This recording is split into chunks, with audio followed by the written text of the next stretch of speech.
Hello and welcome to Media Lit, where we treat each piece of media like great literature. I am your host, Randy Lane, and joining me as always is the one and only Chris Ingersoll. Chris, ducks fly together, and I am so glad that you are here with me tonight. How you doing? Just as good as I am every night, Randy, though we still haven't taken over the world. Any day now, Piggy, any day. Chris, this episode tonight has been in the works for quite a while, and I don't even feel like being coy. Can you just walk people through what we're going to be doing and how we got here? Oh my God, how we got here. I don't know if I know the true story, but I feel like this came about because you and I were just jawing about wanting to celebrate. Ladies and gentlemen at home, Podlings, tonight is our official 90s kids draft. We've amassed a panel of some of our favorite podcasting guys, so we can just be little boys together celebrating the things that we loved in the 90s. We're going to talk about live action, cartoons, television, film. This came about because Randy and I were, I think, chatting about wanting to celebrate some of the icons of our youth. I just recently watched The Sandlot, some of the class angst that we were taught as children, the class warfare that we saw in our films, been very top of mind for me lately. So it felt like the right time to have the celebration. Did I about capture that, Randy? Yeah, I think you did. I think we found ourselves podcasting about a lot of things from this era. We've been spitballing different ideas. We came close to doing like just a full 90s sports movie draft. But we also had all sorts of Nickelodeon stuff we wanted to get to. We've dipped into TGIF in the past, and we finally landed on a version of this that we could dive right into and just celebrate some of our absolute favorite programming from the 90s. But Chris, while I would love to have this chat with you, we can't do one of our signature drafts without a perfect crew of 90s kids. So can you walk the people through who's joining us here tonight? Oh my goodness gracious. We have a fantastic panel of familiar faces, voices you've all heard before, both here on Media Lit and all over the popbreak.com. There are going to be 6 drafters tonight, including Randy and myself. So 4 gentlemen joining us. First and foremost, my co-host on Batman by the Numbers, the fieriest fiery New Englander living on the West Coast today, Dan Cohen joining us. Dan, welcome to the podcast. Did I draft that? Can't wait to do this. I'm so excited. Happy. How rude. Following up Dan, my other co-host of the fantastic podcast, Remedial Rewatch 101, a community rewatch podcast, the man of a fantastic beard, the funniest fella I get to pod with, Tyler McCarthy. Welcome to the draft. Hey guys, thank you. It's so great to be here. I'm so excited about this one. I appreciate all the love. I've said it once, I'll say it again. Chris loves Tyler. Chris loves Tyler. Oh, this is going to be fun. I hope I didn't just damn everyone who you're about to intro to also do some kind of catchphrase from the 90s as well, though. Dan, you, and now Ben is on the hook because our other favorite podcaster, the sports guru of the pop break, but don't trail his trades, Ben Murchison. Welcome back to Media Lit. Appreciate it. Thank you, guys. Yeah, I got excited when you said just sports movies entirely. Yeah. That's a whole, man, that category, I want to draft like 5 or 6 things. There's a whole world we're talking about, like drafting your sports heroes, your sports villains. There's a deeper draft for sports movies someday, for sure. And last but not least, certainly not least, coming off of an exciting first-time showing for the popbreak.com at San Diego Comic-Con, the very proud podfather of Pop Break, Bill Bodkin. Welcome back to Media Lit.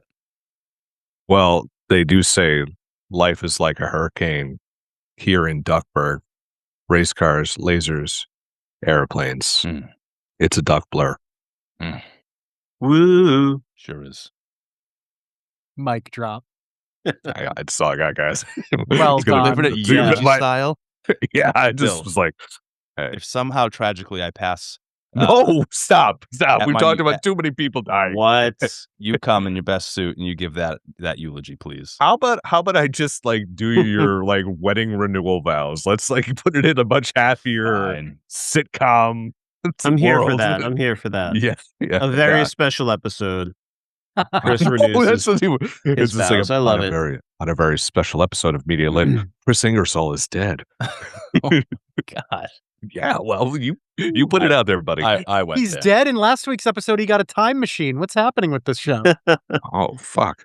All right. Folks, craziness. listen, if you are still with us to this point, buckle up a little bit tighter because this is the kind of shenanigans you're in for Yeah. all night long. It's a kiss from the rose on the Yeah. grave. This is what we're doing, guys. Chris, I'm only so Ben regrets ever meeting me. Chris, I'm so happy you introduced Bill Bodkin as the pod father, because I think about the fact that, the 90s were 30 years ago. And when I was a kid in the 90s, it was the era where, like, our fathers were passing down, like, their media loves and interests. They didn't have podcasts yet, but they would have loved it. And now here we are passing down all of our nostalgia for all the things we loved. So yeah, the vibe of tonight, bunch of 90s guys. Imagine us hanging out on the school bus.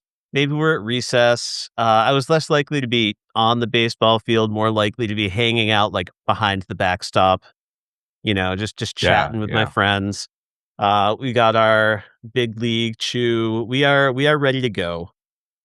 So we are going to be drafting 10 categories of 90s kid pop culture. And there are a few rules for tonight. The most basic rule is we are trying to limit ourselves to television and films that were actually created, released, and viewed in the 90s. There are a few exceptions to that. Probably the most notable exception is there are a few eligible shows coming out of the 1980s because maybe the biggest part of their life was when they helped launch the Disney Afternoon in 1990, which then sparked all sorts of copycat programming and really gave birth to these shows that we love. So a show that Bill Bodkin was quoting earlier, DuckTales 1987, is eligible for this draft because it's such a key cog in this machine of 90s kid television. On the back end of the decade, we are going to boot some stuff out of the draft. There will be no SpongeBob tonight. I love SpongeBob SquarePants. That released the summer of 1999. That is more an animal of a different time period than it is a creature of the 90s. We do have some other properties that are sort of straddling the 80s and the 90s. We're roughly going for programs that ran at least the majority of their life in the 90s. Will we have some debates along the way? We'll see. I don't know. But without further ado, I'll make sure of it. Here we go. There it goes. This is what happens when you invite a 90s baby to the party. So, Tyler, what year were you born? Frankly, that's none of your goddamn business, Bill. No, I was born in 1991. Yes. So I guess before I get into the categories, I should note we have some elder millennials down to some more traditional millennials here in this draft today. If you're watching us in a video format, feel free to count our gray hairs. Good luck with that, brother. You'll be here for like 30 years counting all mine. Yes, Bill Bodkin is the winner. But yeah, we've got early 80s babies all the way up to early 90s baby. So our experience with this programming is going to be a little bit different. So we'll hear some of that. Dan Cohen was born in Dan Cohen was born in 1872. Not true. Not true. As a vampire, potentially. Spiritually, yeah, I think so. I think he could have been a great Civil War general. All right. I mean, when it comes to technology, that's probably true. Sure. Yeah. Well, in any case, here's what we're going to be picking tonight. First, 6 television categories. We're going to pick one Disney kids show. I'm expecting some heavy representation from the Disney Afternoon, but people certainly are invited to go into some different avenues. Some of the premium cable Disney stuff is on the table. We're each going to draft at least one thing from the Fox Kids television block, which was just a massive part of 90s children's television programming. Nickelodeon, another powerhouse, gets 2 separate categories. We're going to pick one Nicktoon or a Nickelodeon live-action series. We're also going to pick one Nickelodeon game show or one Nickelodeon variety series. Perhaps a sketch comedy show for kids or something of that nature might come up as we explore that category. We're also going to go to a media lit favorite, which is the TGIF programming block. We once did a whole TGIF draft, but it wouldn't be 90s kids television if we didn't grab at least one sitcom from that programming block. And then finally, we're going to have a chance to draft a wild card show. We might use this pick to go a little bit deeper in the existing categories, or we might go to some of those other programming blocks. We had some other shows floating in syndication on different networks. Later in the 90s, we get things like Kids WB. There are, of course, all sorts of classics on PBS. We have the birth of Cartoon Network, things like that. So there are a lot of other places we might go for these wild card television shows. Over in the kid movies category, we're really leaning into family-friendly fare, things that we watched when we were kids.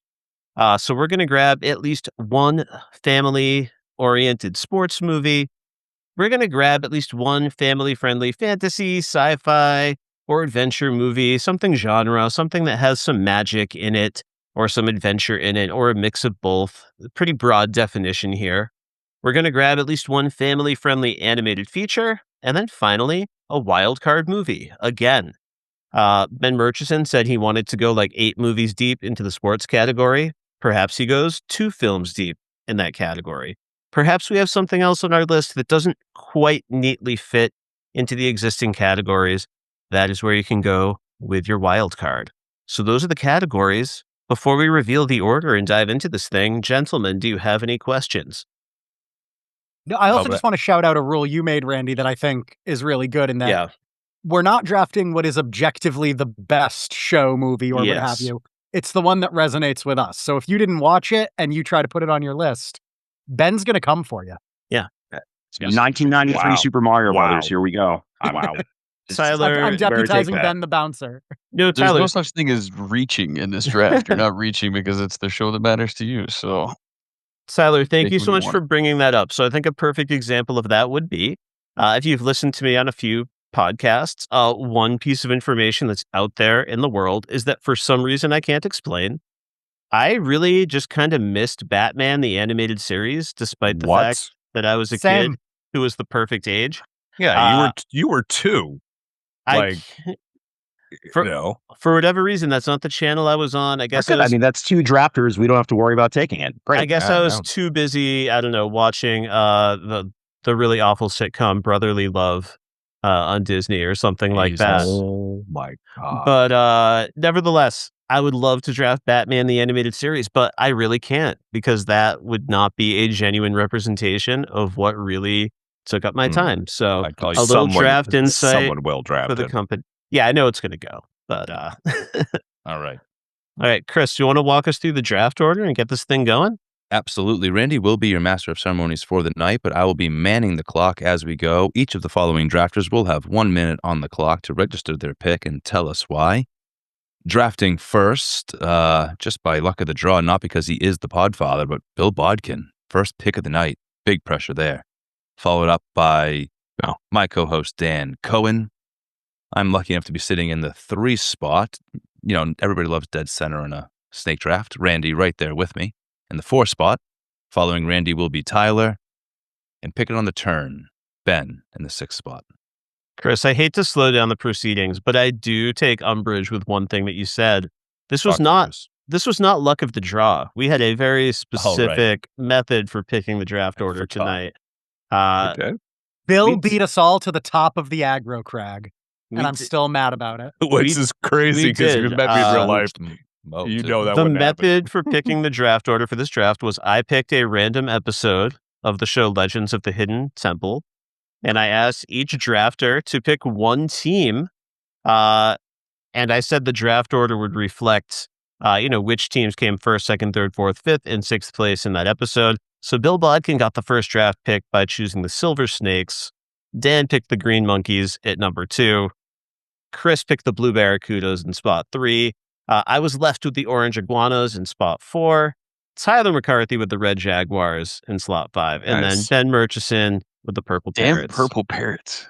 And if you heard all those teams, you get to pick on the turn, though. So yeah, I'd love to know the winning percentage of these teams, but yeah, great way to pick the draft order. I just want to say, if you're confused about like if you're listening to all of these team names and you're going, what are they talking about? Yeah. This isn't going to be for you. You're not going to like Sign the up next now. hour or so. No. I'm gonna make it. I'll make it weird. Keep listening. Nobody Make it clicked weird, on buddy. this who does not know who the green monkeys are. Hell yeah. I'm very confident. You have your chance to make it weird right now, Bill Bodkin. No, so I'm not gonna make it weird. You just tell me when. I'm gonna ready to break some hearts. Randy, with your permission, Yeah, let's do it, man. light the candle. 1 minute on the clock. Bill Bodkin, the first pick. As a card-carrying member in the 1990s of the Burger King Kids Club and the Fox Kids Club, Nice. the number one overall selection, much to the chagrin of both Dan Cohen, Chris Ingersoll, and everyone else on the podcast, I am going with Fox, and I am going with the show of shows, Batman, the animated series. We're good. You didn't take my pick. Well, You consider that eligible in the Fox category? yeah, that's what it It was. was the Fox afternoon. Yep, programming that's block? where I watched it. So I can jump in here, Chris. This is where I have it as well. When I put out the list, I did say that in the Fox category, it was any programming that was either created for Fox or acquired by Fox. So this did become a staple of the Fox programming. Yeah. There may have been some other ways to grab it and draft it, but this was one of the ways that many people experienced the show. It's a WB show, but I'll forgive it. It's a WB show. Was the animated series on the WB? Because I Short-sighted. caught it. Yeah. Oh, because Didn't Fox Kids come before WB? yeah, because existed at some point? where I saw it originally in the Northeast New Jersey area was on our Fox affiliate. It originally started. They did the premiere on a Sunday night. Yep. And then eventually became an after school show. You're from New Jersey. I don't know what to tell you, buddy, but the pick is yours. I'm just giving you. I just Listen, wanted to give you a little bit of context and background here as I'm the Podfather and old as fuck.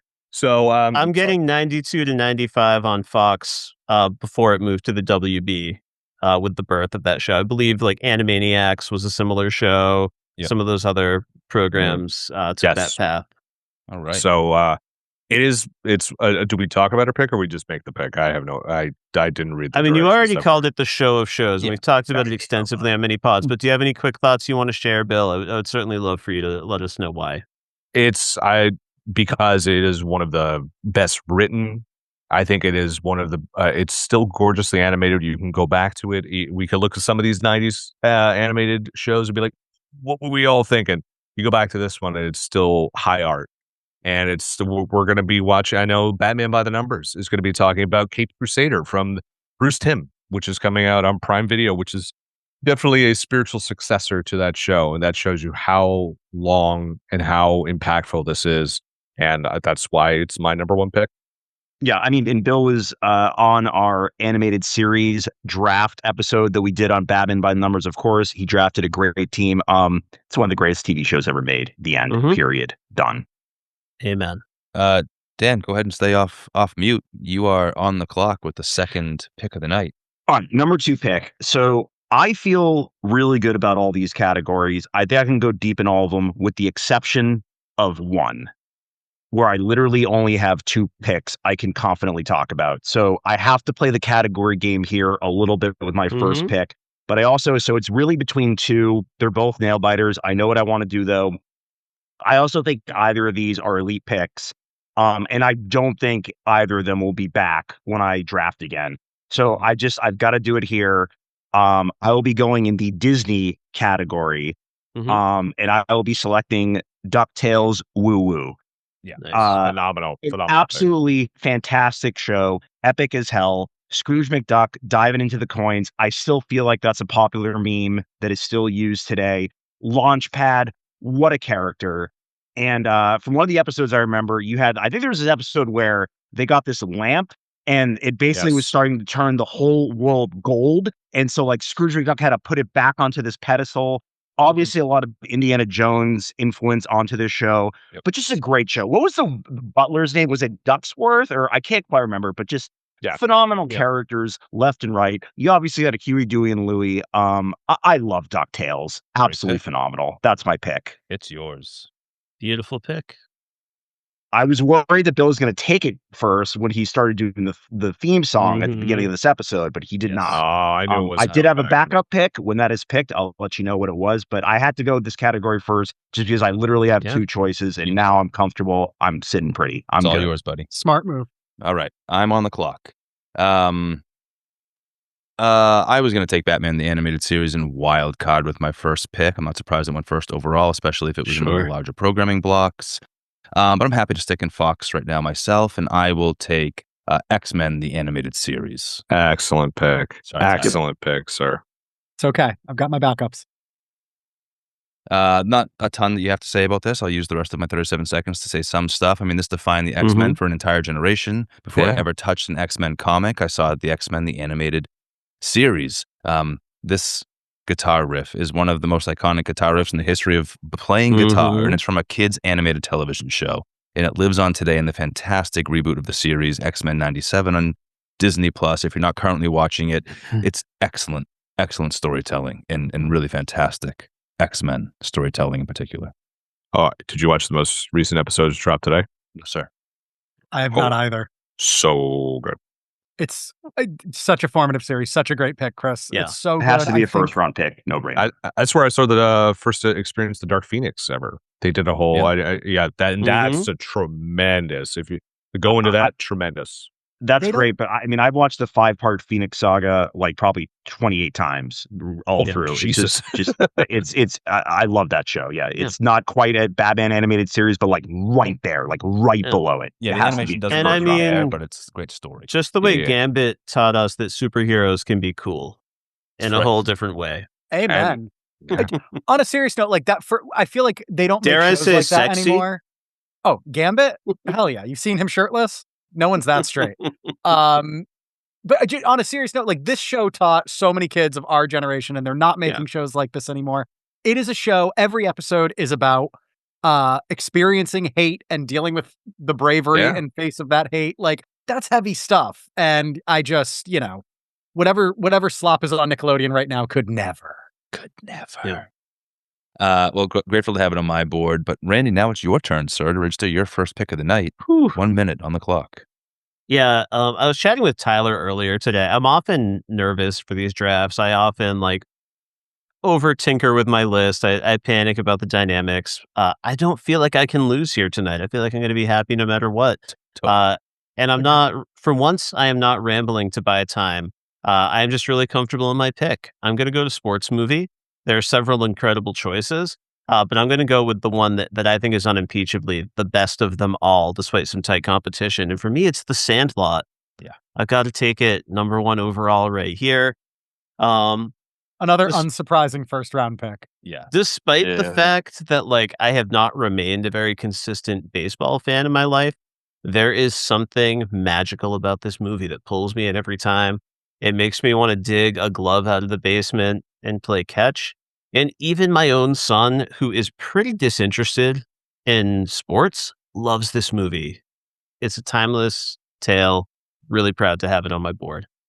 If you ask anyone in the 90s, it's that's going to be the first pick. There's a lot of great 90s sports movies, obviously, but I feel like if this draft happened 10 times, it would probably be picked first 10 times. It's it's the iconic pick. You guys definitely wasn't going to make it out of the first round. I watch it every 4th of July. It's my favorite. Oh, yeah. Beautiful movie to watch. Same, Ben. Same 4th of July. We definitely have interviewed the great Hambino on the Pop Break, so check that out. Beautiful. And I don't know if you guys know, but they have a show called Dugout Dads. It's the cast. It's going to be out. It's out there right now, so go check it out. Topanga. Huge pro wrestling fan, Topanga. Hashtag keep Topanga weird. Yep. I also want to say, we talk about the magic of The Sandlot and all of that. Yeah. It's still going. I talked with my friend this weekend. She has a 2-year-old, and that 2-year-old wants to watch The Sandlot at least twice a day. Beautiful. It's my still God. going strong. That kid's going to be a good kid. He's going to be a good man. Ooh, big Tyler, how long is this movie going to stay beloved in people's hearts? The Sandlot? Yeah. Forever. Don't you pimp me out to do it. How dare you? I know. Nice. Well, Thank Tyler, you. now that you've been officially pimped by Randy, please. There you go. Some more picks. For your Jesus first pick. Christ. 1 minute on the clock. It's me. It's my first pick. Man, I'm torn. I'm torn because there's one that I'll be really disappointed if I don't get on the board. But I do think, given this group, similar to Dan, I gotta hit a category that I might be disappointed if I don't get one otherwise. So I am beelining to TGIF, and I am going to scoop up Boy Meets World. Yeah, that's There the you number one go. overall pick. Oh, yeah, TGIF. for sure. It's A formative show for so many. Yeah, it's so many shows often fail to deliver on the promise of their title. But we sat with Corey Matthews from 6th grade to, I believe, graduating college, getting married, moving in, moving to a new city. Like, we followed this kid until he fully grew up and met with the world. And there are so many iconic episodes. There are so many characters who dipped in and out. Tonally, it could do anything. It was a lot of shows from TGIF. Like, they could have a near magical episode and then a very grounded one where Sean is like, struggling with alcohol or something like that. Yep. It could tackle anything in a way that I feel like only 90s shows can.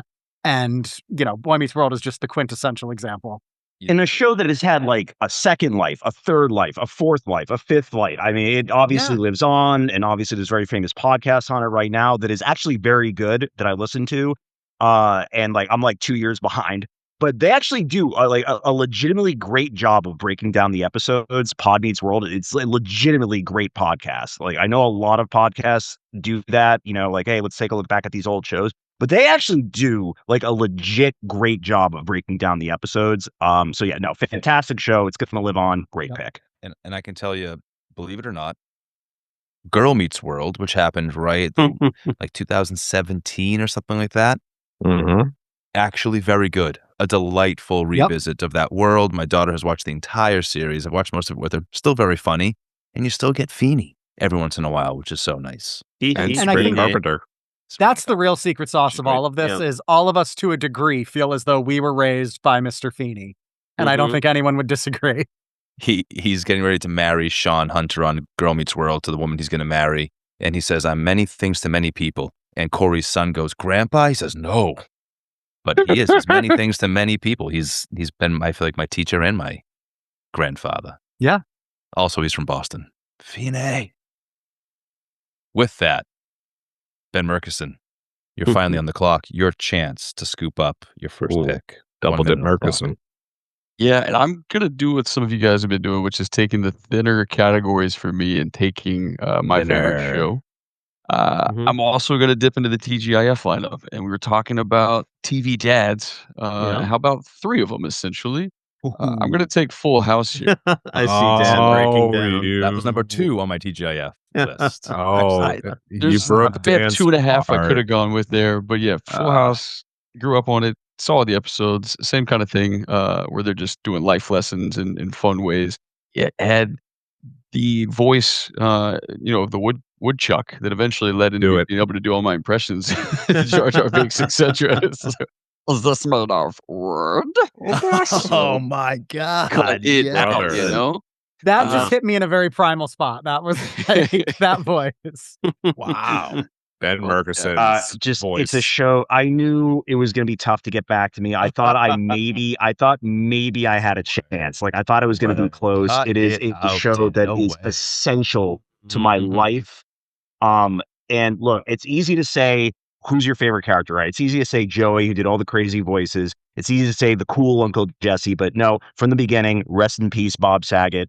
It was Danny Tanner, who low-key hilarious. Surprise. You appreciate his humor more as an adult too. Just like his obsession with cleaning, in which they did like an episode where they actually did like a serious exploration of his cleaning obsession.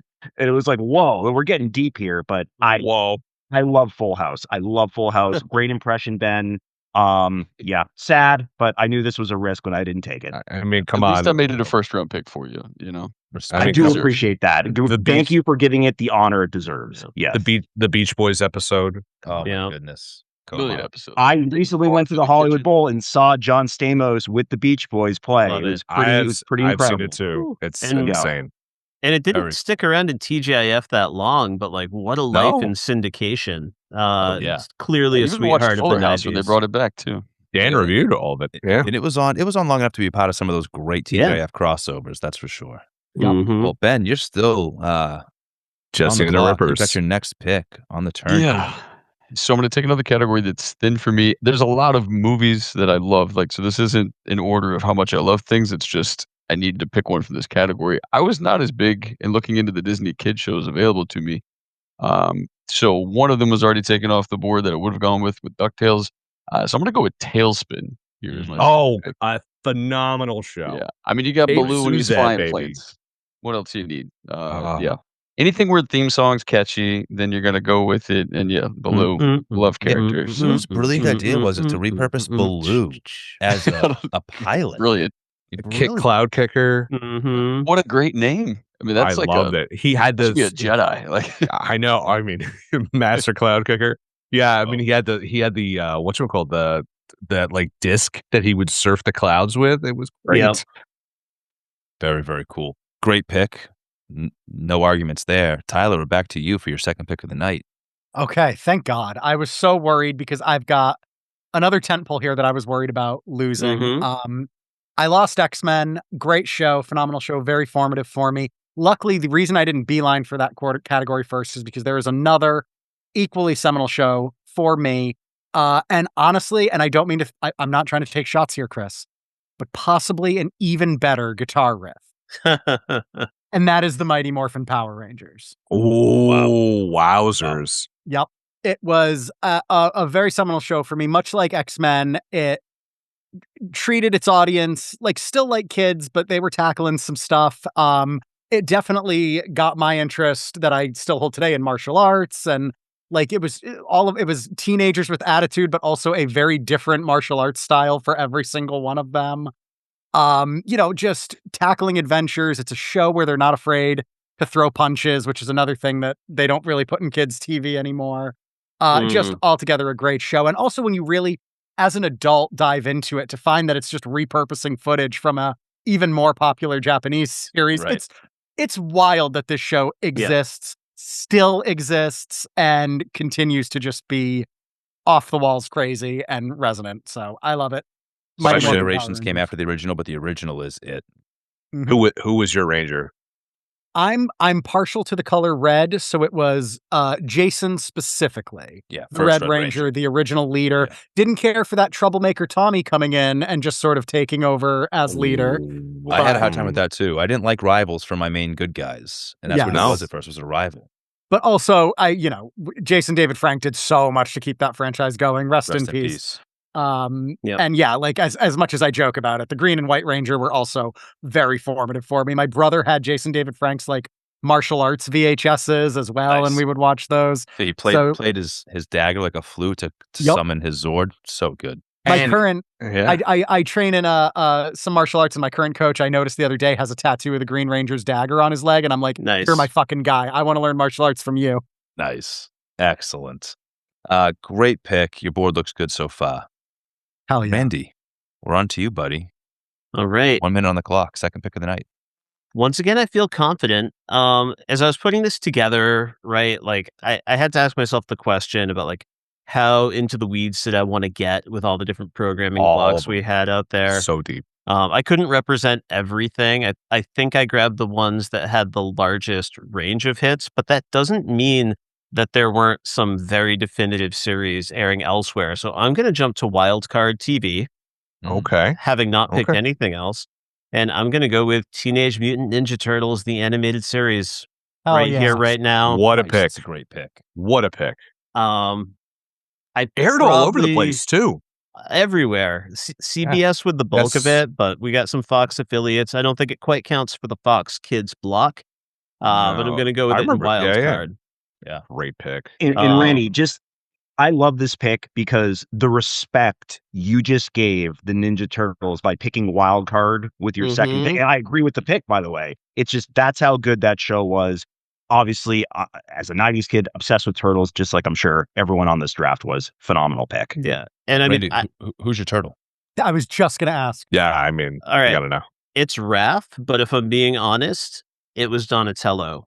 I was going to say no way it was not Donatello, yes, man. I think we all could have tracked that. I think if you asked any of us, we would have said you're a Donatello. No, but he was my guy. I still love Donatello to this day. I love anybody who's going to use his brains to do this. But yeah, well, this story technically goes all the way back to the 80s because my love started early with the beginning of the series, although it went deep into the 90s.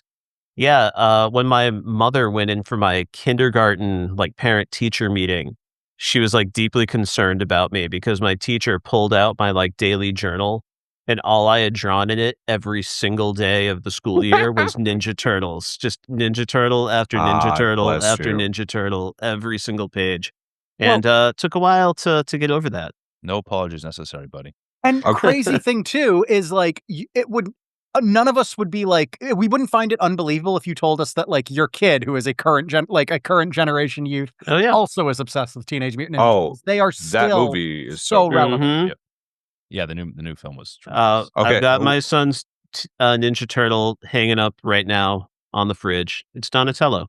Nice. So all right, real quick, I got to just hijack real quick. Chris, who's your Ninja Turtle? Raphael. Tyler. Donatello. Ben. Michelangelo. Nice. Dan. Raph. Michelangelo. I wanted to believe I was a Leo. Like, that's who I want to be my turtle, but truly I'm a Raph. Yep. Yeah. Damn. Get the only curse word. Wait, Bill, did you say yours? Michelangelo. Okay. Yeah. I mean, that it has to be. Look at him. Yeah. Want to eat pizza? Party. Are we all familiar with like the theory behind all of their weapons, that Splinter gave them weapons to like challenge their personalities? Someone explained that to me recently and it blew me away. Wow. No, Really I never heard that. Yeah. Like I will go down any Ninja Turtle rabbit hole there is. I will be doing research on that later. This same group, just mark your calendar 6 months from tonight, Ninja Turtles pod. Done. There we go. Let's do it.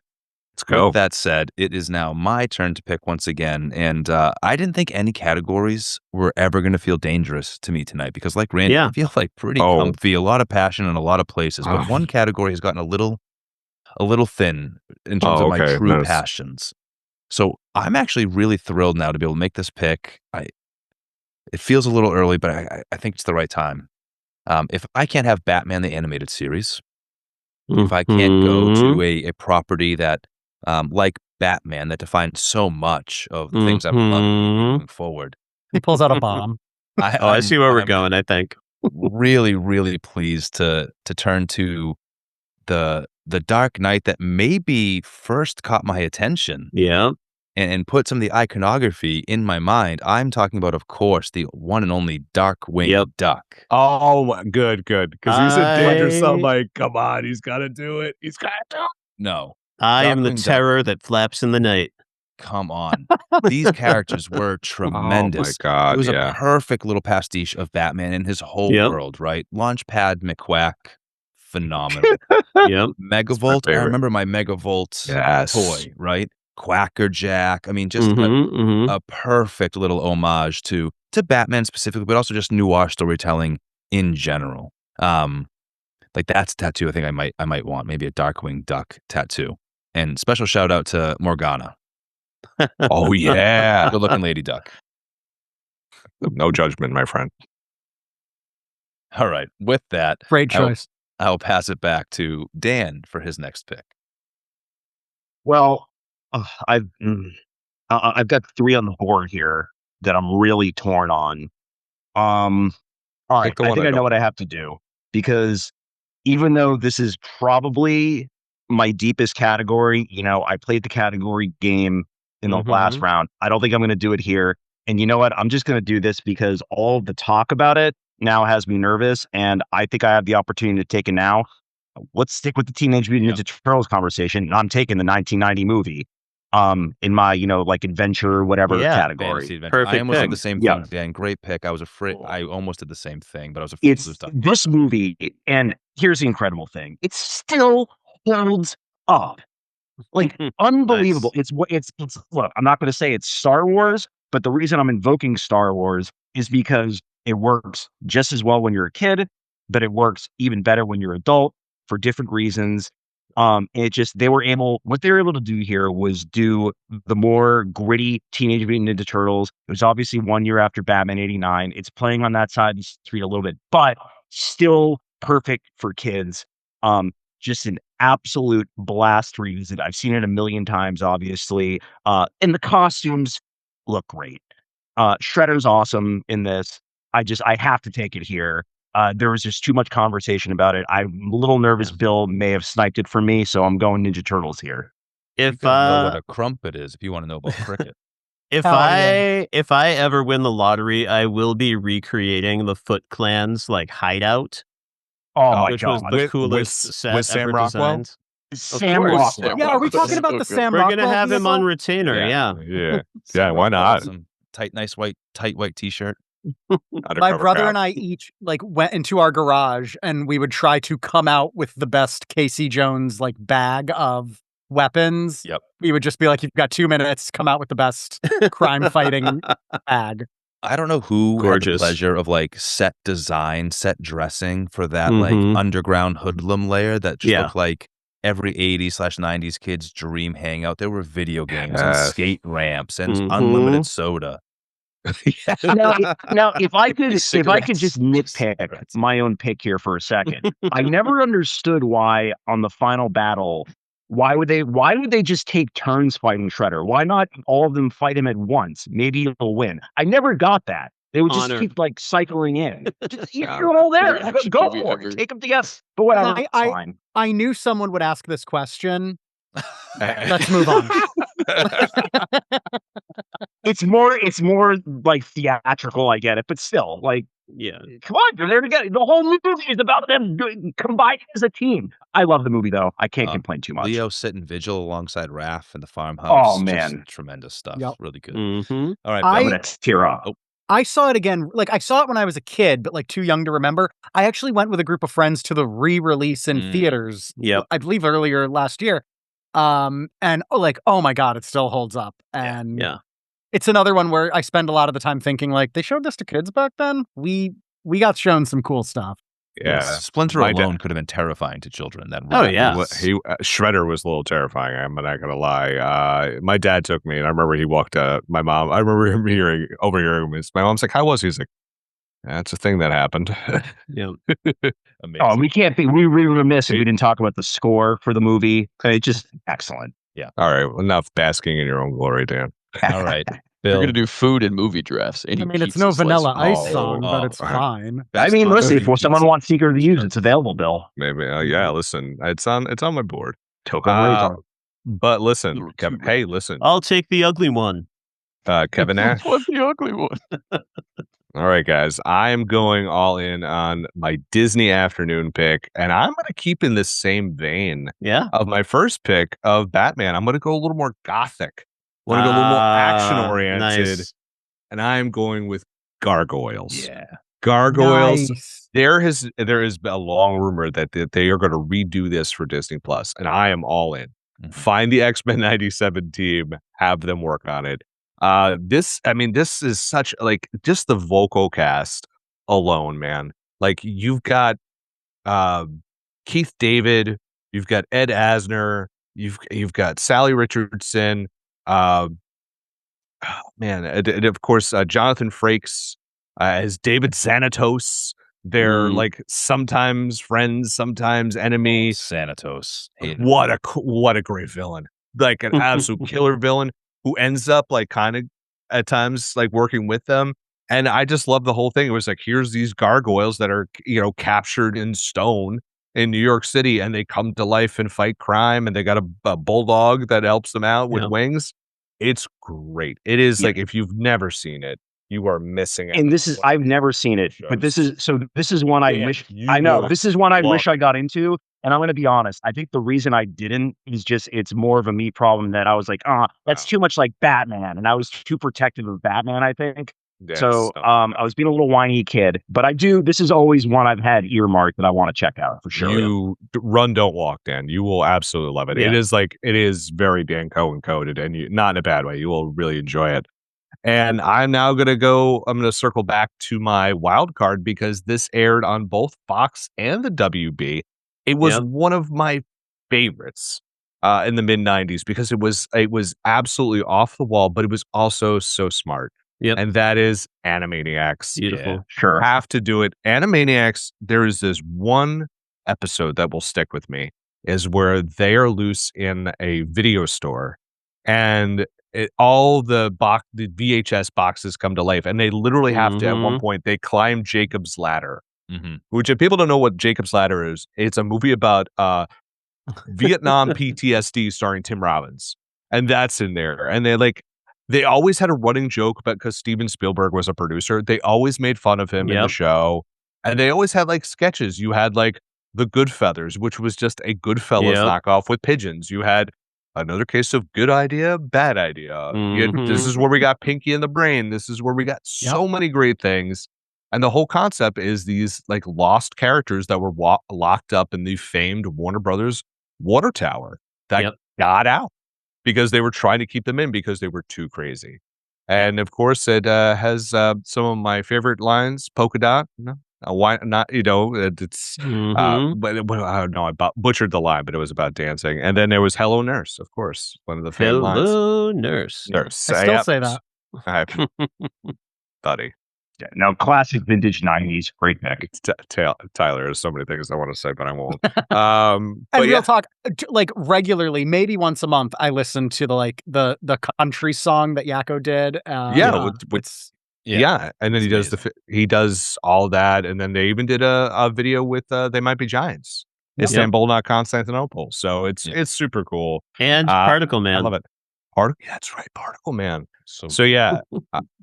Animaniacs. So far, if I get none of my picks after this, I am more than my heart is full. You're doing great, buddy. These Three picks, and you're doing Killing phenomenal. Dan, time for your next pick. Yeah, I know where I'm going. It's one of my deeper categories, but it's too much of a gem for me.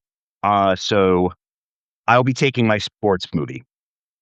Oh no! I'm going to be taking a Mighty Ducks movie. The Mighty Ducks movie I will be taking is D2. Of course. It is the superior film. I've seen this movie so many times. It was honestly my comfort movie for so long. I love the Olympic competition. I just love everything about this, getting the band back together. It is just so much fun. I love watching them just cause mischief in Los Angeles. It's hilarious. Like every character has their day. Every character has their moment. The new characters they introduce are phenomenal. You obviously get the Bash Brothers, which was just a 90s staple for me in sports comedy kids movies. So I have to go D2 here. I'm sure the other one is going to be taken as well. Maybe someone will even want to go D3. That's your choice. I have nice things to say about that one as well. But I knew I had to get a Ducks movie on here, and the one I wanted to get was D2. That's my pick for sports movie. It's the best Great one. choice. It was number one in the category for me. I'm sure it was for many others here. Great. Dan, I've got this great idea. It's called the Gordon Bombay Loafer. For kids who want to coach. Amazing. I remember I wanted the soundtrack on cassette tape, of course, because "Whoomp There It Is" was on it. That seminal song. My parents were so afraid to get it for me because they're like, "Oh, Billy's gonna start getting into real music." Oh no, "Whoomp There It Is" was a gateway drug for my musical tastes. Rodeo Wolf the Drive. Dentist Hansen, what a villain. It's also the reason we gosh. know the difference in Greenland and Iceland. That's really Greenland, Iceland's actually green. Yeah. And which one of the two are Iceland is evil? very nice. 2 minutes for roping. What a film. I'm thrilled to have it on my team. I distinctly remember thinking when I was a kid, and they Debuted the new logo. Yes, when they learned from the Los Angeles street kids who were playing rollerball, and then they break a windshield, and the owner comes out, could not be less bothered by a broken windshield. I remember thinking, I got to go to LA. This rules. He was like, "Oh, you mean my knuckle puck?" I mean, I As could go someone who all day still there. worries that my neighbor, Mr. Timpano, is going to figure out how many times I dented his car, that resonated with me. So good. With a knuckle puck or just in general? With a bat, with a rake. I threw so much at that car by mistake. It was... What type of car was it? Was it like Kinds of Cutlass good stuff. Supreme? All right. Nice. It's my turn again, and I don't know what to do. I don't know what to do. Now we're getting Randy, into it. I think I need to do this now for fear that somebody else will do it, and I will regret Sure. not having done it. And Randy, I need a ruling. Okay, let's see what we got. Okay. There's a film that came out in the early 90s. It's a film that I love. It's a film that was marketed heavily to children. The people who marketed it heavily to children regretted doing so after the film came out. It's not remembered as a children's film. In fantasy, adventure, and sci-fi, I would like to select Batman Returns. It 100% was marketed towards kids. I mean, I have the McDonald's toys in the other room. I could get one right. I could get all of them right now. Did you eat the cereal? I did not eat the cereal. I think that was 89 that had the cereal. Randy, Yeah, I'm not trying to color your off not decision eating it. making here. I'm not trying to color your decision making here, Randy. But Chris, to obtain those toys, what kind of meal did you have to get? I had to get a Happy Meal. Tyler, thank you for asking. Not a sad meal. I'm not going to rule against. Now, Chris, obviously, we host the Batman by the Numbers podcast. You know how much I adore this movie. I'm on record also as having watched it at that age. The Penguin toy is one of the first Batman paraphernalia I remember in my little memory. Tell me how Michelle Pfeiffer worked for you as a kid. I wanted her to be my friend. Special friend. You pausing after I wanted her to was like the most harrowing experience I've had today. Listen, that's the worst experience of your day. You're having a great day. I am going to allow this because as we've talked about many times on this show, Chris, I was quite sheltered from a lot of things. Right. And while this is not a Batman argument, I often think back to one of my biggest fights with my parents was that I really wanted to see Terminator 2 and they wouldn't let me. And people had like toys, like my friend had this whole like fake like arm thing that was supposed to be like a recreation of the arm. So yeah. I wasn't in the know. I wasn't getting to see these films all the time, but I think it fully counts. Thank you very much. It was PG-13. Theoretically, if you were 13 and you had a parent willing to bring you, you're welcome to, see them. I don't want to give away picks either, but there was another movie I for sure thought he was going to go with, but I'm just going to stop talking there. And I'm shocked. Yeah, I let's thought you were continue the draft. These as soon as I began. I figured you knew right where I was going. Yeah. Was this was your adventure? Fantasy adventure. Yeah. Perfect. If you had forced me into Wildcard, I would have understood, but I appreciate. Oh, I'll need a ruling on mine too. But yeah, we'll get wonderful. Thank you. Batman Returns. If that's all I get for the night, I'll be thrilled. Randy, it's your turn, buddy. Well, I might have been a little bit stuck here, but I made my decision during Bill's pick when I could not keep my damn mouth shut because the Animaniacs did not do Particle Man. With They Might Be Giants. It was Tiny Toon Adventures, which I'll be going with for my next pick. Man, They Might Be Giants is all over 90s. Like they did the Malcolm in the Middle theme. Like they rule. Sorry. Tiny Toon Adventures. One of my favorite shows of the era. It was such a fun reboot of those characters. I remember watching the show so fondly. You had all these crazy scenarios like Elvira, of course, most famously Plucky Duck. Toilet paper go down the hole, all that great stuff. And then I'm suddenly blanking on the name of it. I'm picking the series, not the movie. But like the made-for-TV movie Summer Vacation Special was one of my most watched films of the 90s. So yeah, Tiny Toon Adventures for Fox is what I'm going with. I had this high on my list. I thought I could maybe snag it in the next round. Yeah, it's great. Also, great video game for Nintendo. Yeah, good pick. And what category is that going in? Sorry, buddy. Fox. Yeah, okay. Excellent pick. Tyler McCarthy, your turn. Wow. Again, I'm torn between something I would really like to lock down, or another category where I'm a little more worried that someone's going to take it. But I do think I'd be remiss if I didn't get. There's one more tentpole in my roster that I really want to get. Chris and Randy, particularly, I don't think you'll be surprised at this pick. Yeah. I'm going in the Nickelodeon category. And I'm hitting Are You Afraid of the Dark? Yeah, I was already ready. Oh, wow. That's fantastic. I mean, I can trace my love of horror, and I love horror. I can trace it back to Are You Afraid of the Dark? Not only that, I can trace it back to just fond memories of my parents loved this show. Like full adult people loved sitting down and watching Are You Afraid of the Dark?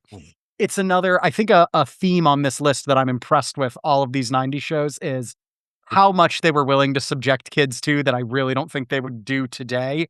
And I don't mean to get all old man about like in my day about it, but really they subjected kids for better or worse to a lot. And Are You Afraid of the Dark was like the tip top of that. And if you'd like to hear me speak more about that, please go check out the Media Lit episode where me and my lovely wife, Randy and Chris, we all talked about the episode Laughing in the Dark with Zebo the Clown. It's just a phenomenal show that everyone should watch, even if you're a little fraidy cat. I would also like to add by a massive landslide our most watched YouTube episode.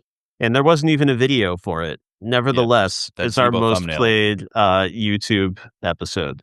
Zebo draws an audience, that's for sure. There's a draw. Everyone knows the most fun in the park is when you're laughing in the dark. So I was just going to say that. Chris, you're a legend. I love you, buddy. Ben. Got any cigars laying around, Tyler? Too many. Yeah. Let me check my microwave. Oh, it's filled to the brim. Instead of watching a bunch of horror movies around Halloween, I watched Are You Afraid of the Dark? I started binge watching those seasons. Yep. Still holds up well. Beautiful. Oh, yeah. Stay away from... So this is your live action series, correct? Yes. Perfect. And I'll just, if anyone's on the fence about like they would never show that to kids today, everyone just go ahead and Google Ghastly Grinner. Yep. Exactly what I was going to say. I was about to say, avoid the Ghastly Grinner. It might be the one you can't handle. Yep. I feel like the Goosebumps show tried to play the side of the street, but just wasn't as great. Wasn't as great. Yeah.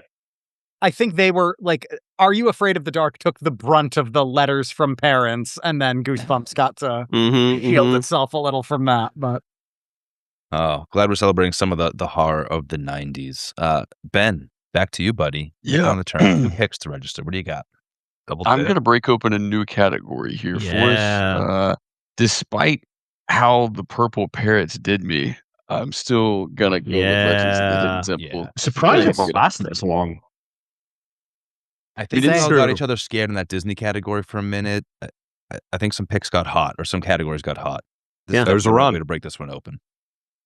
Phenomenal game show. And I remember... as they're running through the different levels, being terrified of one of the Mayan jungle people coming out and snatching them away. It's a crazy, it's between that and one other one that somebody else will draft later for me. But in that category, I think there was 2 clear winners. Yeah. It's a phenomenal pick. You go back and watch the first episode and you can see how poorly most of the children perform in the various stunts and obstacles. You can see the host doing his best to keep up. Oh my God, we made this too hard. Put some respect on Kirk Fogg's name, Chris. Kirk Fogg, yes. And also, didn't they film all of it in the span of 2 weeks?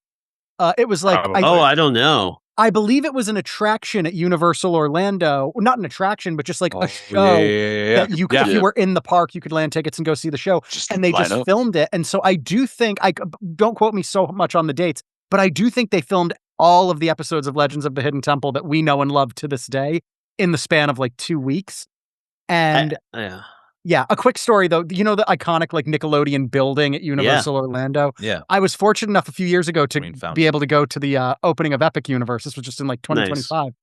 And they had a reception for us, a dinner, and it was in that building, which is no longer the Nickelodeon building. It's just some blue building now.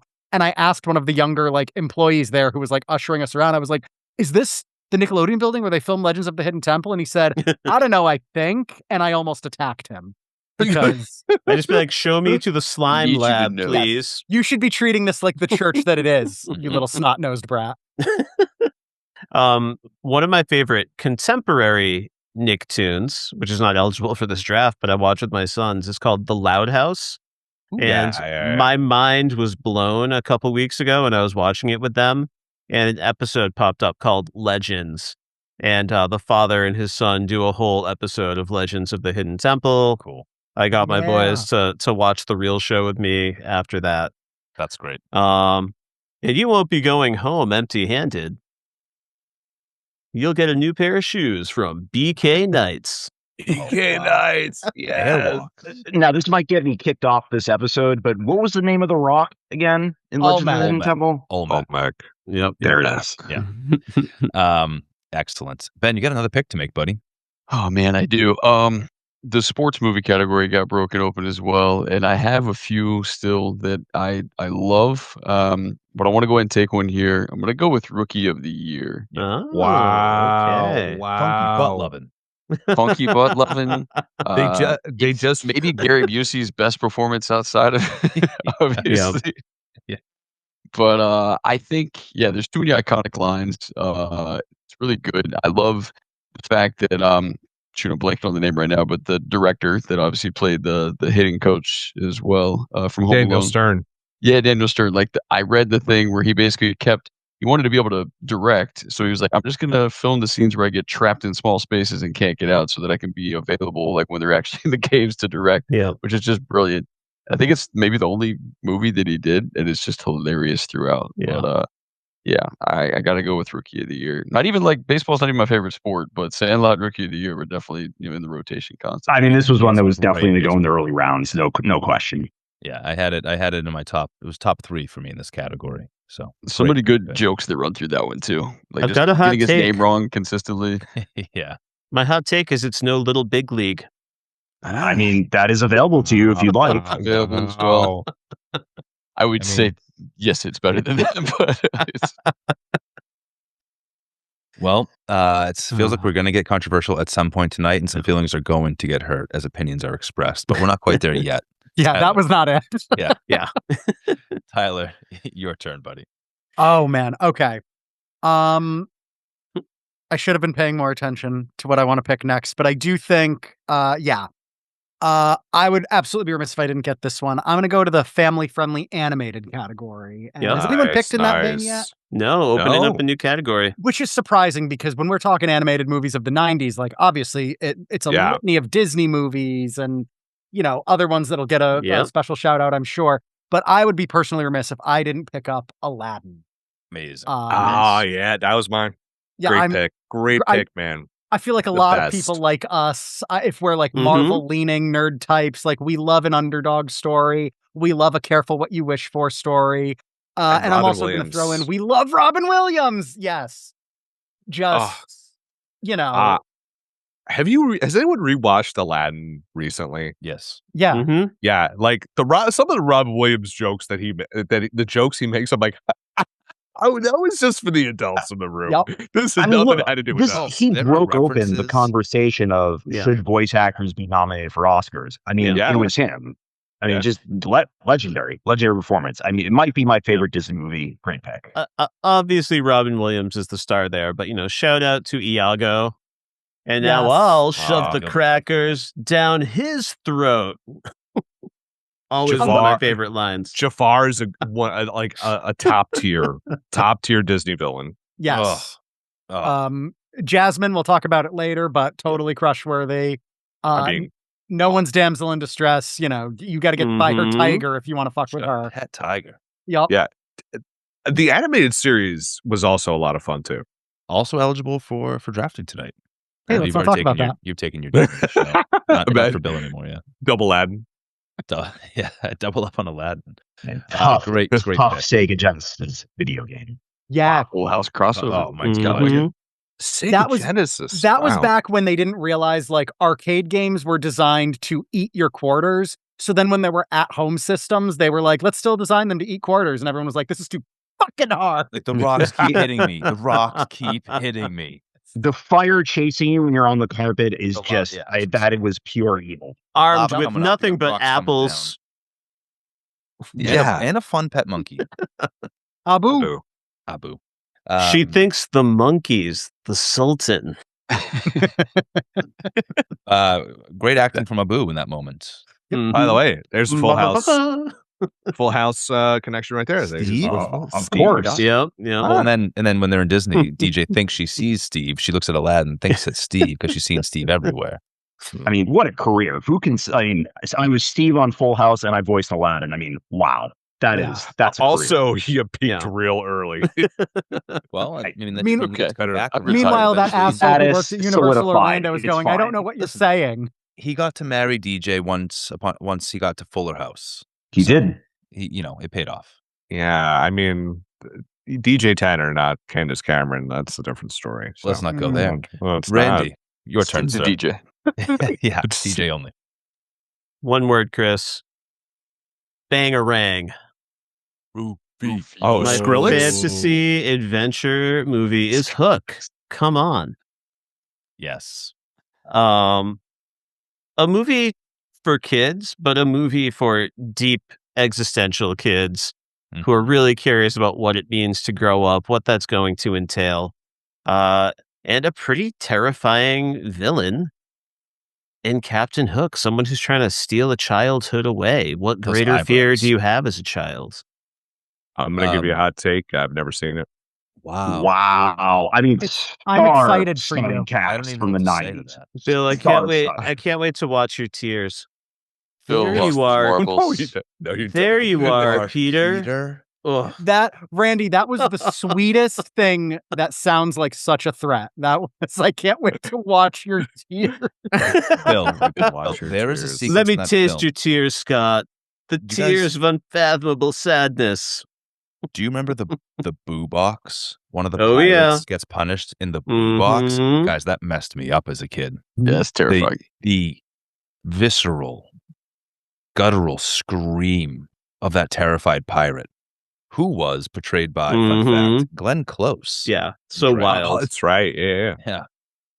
Just a movie Because that, if they for drop whatever it there- reason, Yeah, they dropped just scorpions in the didn't box. connect when it came out, but it has No. found a life. Like, VHS yeah, is where it really made its bones. Yeah. people love that movie. Yeah. And Phenomenal. not to bring it Actually back has to here, Julia but- Roberts. Like what? If Aladdin showcased what Robin Williams can do, just improvising and being funny, Hook expanded on that and also showed that he's got the dramatic chops. He was such a talented man. So, fun story about the name Amen. Rufio. So my best friend Vic, they used to call him Rufio because he and the actor Dante Pasco looked alike, and that was also my fake name I would give out sometimes. So yeah, Rufio. So when I went to when I did the same thing with Abu, but yeah. So, yeah, but you didn't have an evangelical preacher who walked around your college campus, stop you and say, and you just happen to be a dumbass and make eye contact with him. He's like, my brother, let me talk to you for a second. I'm like, oh, okay. And he's like, what's your name? I'm like, Rufio. And so he proselytizes a whole bunch. I'm like, listen, man, I go to church every Sunday. I appreciate what you're doing, but I'm good. I'm good with the Lord, but we're tight. And he's like, let's just say a prayer together. I'm like, oh, okay. And he's like, dear God, may you bestow your grace on our brother Rufio. And I'm like, my name is Bill. God, I'm so sorry. He's just like, Rufio, I hope God blesses you with all these. And he kept calling me Rufio. I believe it's pronounced Rufio. Yeah, dude. Yeah, I got hooky. Yeah. So that was my Rufio story. That Phenomenal. Some guy prayed for me. He still I- thinks your name is Rufio. I like the idea that you're going to get to like the pearly gates and St. Peter's going to be flipping through his papers being like, I've got a Rufio Bodkin. And I'd be like, brother, you know exactly what I had to do. A lot of aliases here for Bill. Even better, he's like, he sees Bill, he's like, is it Rufio? Remember that one? I had a friend who was vehement that like you could know whether you found your people if you go into a room and they respond to you saying Rufio, Rufio, or quack, quack, quack. One of the two. Was ours. Quack is that's ours. Yeah. It's a great litmus test. Yep. Yeah. It's my turn. I have found that for me, the TGIF show category has gotten a little slim just in terms of true passion. Oh, you're about to break my heart. I'm going to go with, you quoted him at the beginning of the episode, Dan. Yeah. I'm sorry, but I am going to pick Family Matters. I'm Colloquially okay. known as Urkel. Or not. This is the character who tied it all together for a while, right? It was Steve Urkel who was going to pop in and make an appearance on Full House and let you know that they're all part of the same network, step by step, the whole thing. So yeah, I mean, Carl Winslow, in fact, I just shouted out Girl Meets World earlier this evening. There is an episode where they need an NYPD cop to come in and show some grace to one of the kids. And you better believe it's Carl Winslow wearing the blue and the badge one more time. This show was phenomenal. It taught us so much about what just like being a good family looks like. I revisited it with my daughter in the last couple of years, and I was so pleased to find how wholesome it was, and to be reminded of like what programming like this felt like, to watch families have issues come up and have things get tense and then resolve them through good old-fashioned communication and like a lack of toxicity from both the men and the women alike. Yeah. Excellent storytelling. They jump the shark eventually, like all these shows will, but those first few seasons are pure gold. Stefan Urkel. 100%. But it also weirdly worked too. Like as a kid in that era, I do think it was important that you get like tonight we're getting the episode where Urkel makes a robot and it's funny. Yeah. And then next week we're getting the episode where Eddie is racially profiled by a cop in Carl's precinct. Yeah. You Yeah. should be like, this show's all over the place, but you're not. It works. And this is life, man. Yep. Yeah. So, listen, one week you're teaming up against the Bushwhackers, and the next week you're talking about drugs with Waldo, Geraldo, Faldo. Yeah, I want to say there's like a whole like blood marrow drive in one episode or something like that. Yeah, like it got that heavy. Really... Yeah, I think the show lasted for like 9 years. I mean, moved networks. It went to CBS for its last 2 years. Waldo, Geraldo, Faldo, great show with that. Yeah, that was awesome. And Cohen, it is your pick, sir. Yeah, so I am going to pick in this category. Family Matters, great pick. It's actually not where I was going to go, though. But this category now to me is like very thin. I've got to go here now, and I'm just going to announce my pick with the following quote. Number Mama! I love dinosaurs. Oh, bastard. Oh, now you bastard. Dan, this is your party man revenge. It is. I almost penciled this in for Randy before the draft began in TGIF. No, you're not. I was hoping I'd get away with it. This show, I was obsessed with this show. Listen, I was going to take it. Was it a ripoff of The Simpsons? Yeah, it was a ripoff of The Simpsons. I don't care. It was a ripoff of The Simpsons with dinosaurs. Comedy worked. Phenomenal. Costumes looked great. I mean, Earl, just such a great character. I love all the interactions at work. It was just like, I say ripped off The Simpsons, but it was like, it's The Simpsons, but also had a little Flintstones in there. But for some reason, Matt Groening would tell you he ripped off the Flintstones, so it's fine. But you know what though? It came out of the gate as its own thing, totally original. Had like a super depressing series finale, which is like very widely well known. So great. Yeah. But and listen, they knew like the baby character never got too annoying. Like they knew when to dial him back a little bit. Robbie, what was it, Charlene? They're all great. Fran, just a great cast of characters. And just the show just looked great. It was fun to watch. Very accessible to kids. But like I said, with all this stuff, the best stuff is you like it as a kid, but you appreciate it later as an adult. And that is dinosaurs to me. Had to get this on my board. Also, I'll just say this. I had the board game. It was fine. No, just deeply biting satire. An incredible show. I feel like that baby inspired Stewie Griffin. Wouldn't shock me. Bill, shock me with your next pick. Okay, so I have back-to-backs. So I'm going to need a ruling on this one. It's a TGIF, but I honestly, after a while, I stopped watching TGIF. So there's a lot I only have this one left to play because it was the founding member. It's like a DuckTales like show for TGIF, and that's Perfect Strangers. Yep, I had it on my list. Okay, great. So from 1993, Balky Bartakamoose, an all-timer, cousin Larry Appleton. I cannot see, of course, Mark Linn-Baker. He was in She-Hulk. I could not call him by whatever. He was cousin Larry Appleton every time I see him. The Dance of Joy. Anytime we talk about Grease, I want to talk about Meepos. It was a classic, fish out of water type story that, of course, spun off Family Matters. Yep. And of course, it had journalism and Chicago, and it was just it was such an 80s show of this like mismatched roommates, and it worked perfectly. It was my pick if I didn't get dinosaurs, and one of the greatest theme songs of all time. I was just gonna say. Yeah, it's like when sitcoms had like great theme songs. So Bill, absolutely acceptable. If I were gonna get like nitty gritty into the rules, I would say it technically aired more episodes in the 80s. However, it did, yeah. However, it aired a lot of episodes in the 90s, and I think we've got to use similar logic to what we used for like the DuckTales of the world. Yeah. That was the show. Family Matters made TGIF a household name.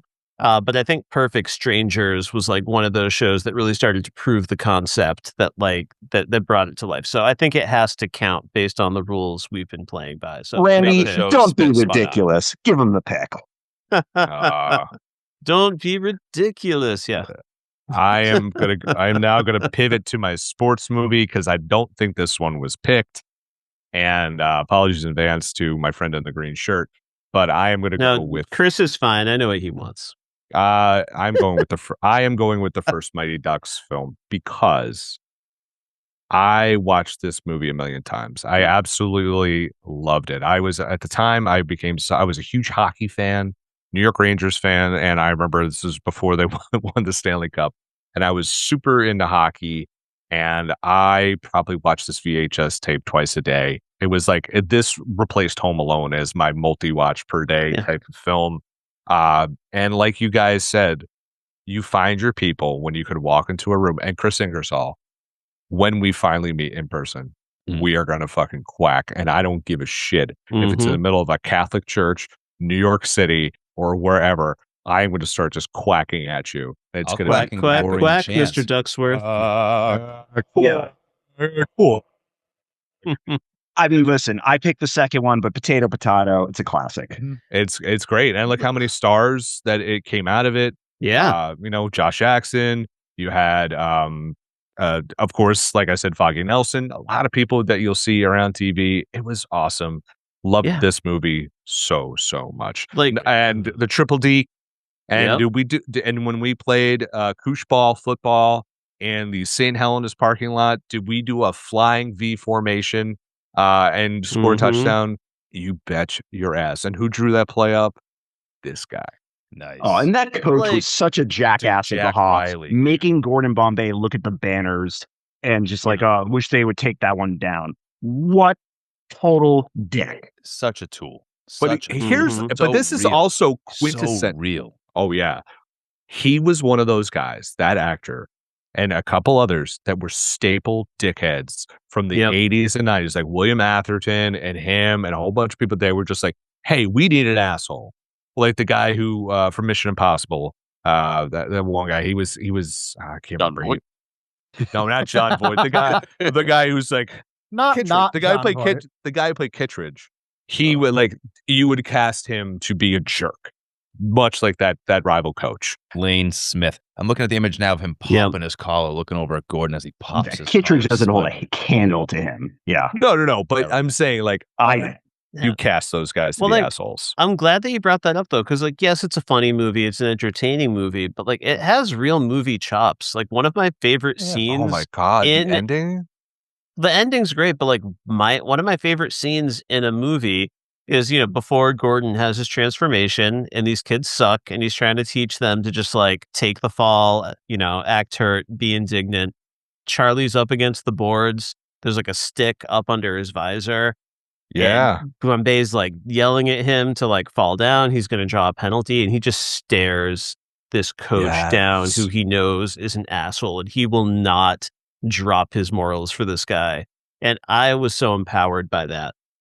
Right, and just gives Charlie exactly what he needs to hear at the end before he takes that shot, right? Obviously, great arc, the exact opposite of you better make this. No, it's hey, listen, we're here. This is awesome. You might make it, you might not. Just go and do it. And it was just perfect, exactly what he wanted to hear. Great movie. Charlie gives him wisdom earlier in the film. Yeah, but a quarter of an inch the other way, you would have missed completely.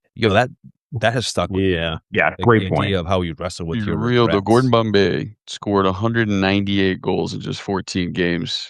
I find that a little hard to believe, but okay. 14 goals. 14 goals per game. They still somehow lost that one game. Some high scores. Were the other teams aware they were playing, or were they like the Washington Generals? I mean, whoever that goalie was must have won number one draft. And listen, holy moly! And as I get older, Charlie's mom looks pretty good. All right. I'm just going to say. Gotta say. And she's no Percy Jackson. I was just going to say, do I have to have a chat with Percy Jackson? No, absolutely not. His mom is phenomenal. I heard that on a pod recently, Bill. I'm with you. Dan Cohen, over to you, buddy. What hot Man, I mom are you almost forgot it drafting? was coming to me. Ooh, I don't know if I'm ready here. I do. This is Tyler. man. It's between two. I'm staring at an absolute gem for me that I Just really do it. want to take. But I know, but there's another category that is, no, I am going to do it. Yeah, all right, I will do it. Right. I don't think we've really dipped into Nickelodeon too much. And I'm taking a Nicktoon here. Yeah. And I have to. I have to go with the Ren and Stimpy. Nice. Like, Great choice. What a value pick. Yeah.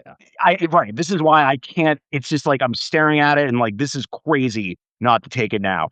Zany, absolutely over the top fun, and just the quintessential Odd Couple. Right? Yes, I was more Ren, but of course the iconic moments that are born. Happy, happy, joy, joy. But it is also it was just you're watching that show as a kid. I mean, how is it not the funniest thing you've ever seen in your life? Just absolutely off the wall bonkers. Maybe you could say it was a tad ahead of its time.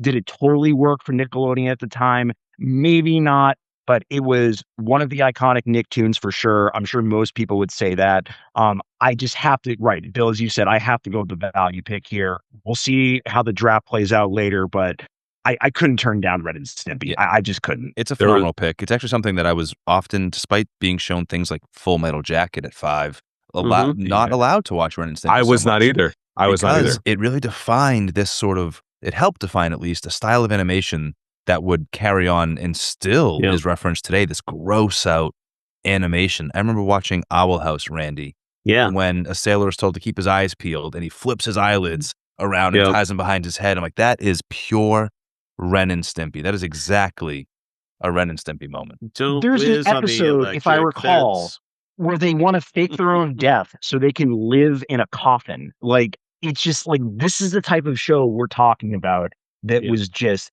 absolutely ludicrous speed go. And I couldn't get enough of it. To not get enough of it. I actually want to revisit it right now. Like, it's just that I haven't watched it in years. It's just classic animated show from the 90s. And again, I thought you were I'll going say, somewhere that. Sorry, Bill. No, I thought you were going somewhere that Ben would have picked, and I was like, oh man. But yeah, what do you got, Tyler?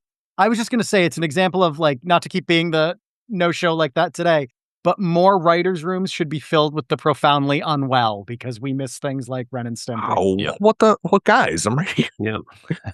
Nice. All right. It's my turn again, and I honestly don't know what to do. I feel like the Nicktoon sitcom category, it's an embarrassment of riches. I can't get stuck. It is a deep category. I can't get stuck with it. Game show variety, I'm like afraid to make a choice because they're all great. I almost want to like let something fall to me because I'm afraid to disrespect the others. Boy, oh boy, I don't know what to do. I think I don't know what to do. I'm gonna have to go. You sound like me. I do. I'm having a random moment. I'm truly stymied here. I'm stymied. Great word. Thank you. Gonna take my wildcard TV show, not because it's threatened, not because I think anybody else here has even watched an episode, but because I just don't know what else to do right now. Freakazoid. I'm going to take great show. No, I'm taking a little show that only ran for one season, late in the 90s in 1999. Mummies Alive. I knew it. Oh, okay. Okay. Bill, okay. I'm surprised that this didn't miss you completely. Did you see any Mummies Alive?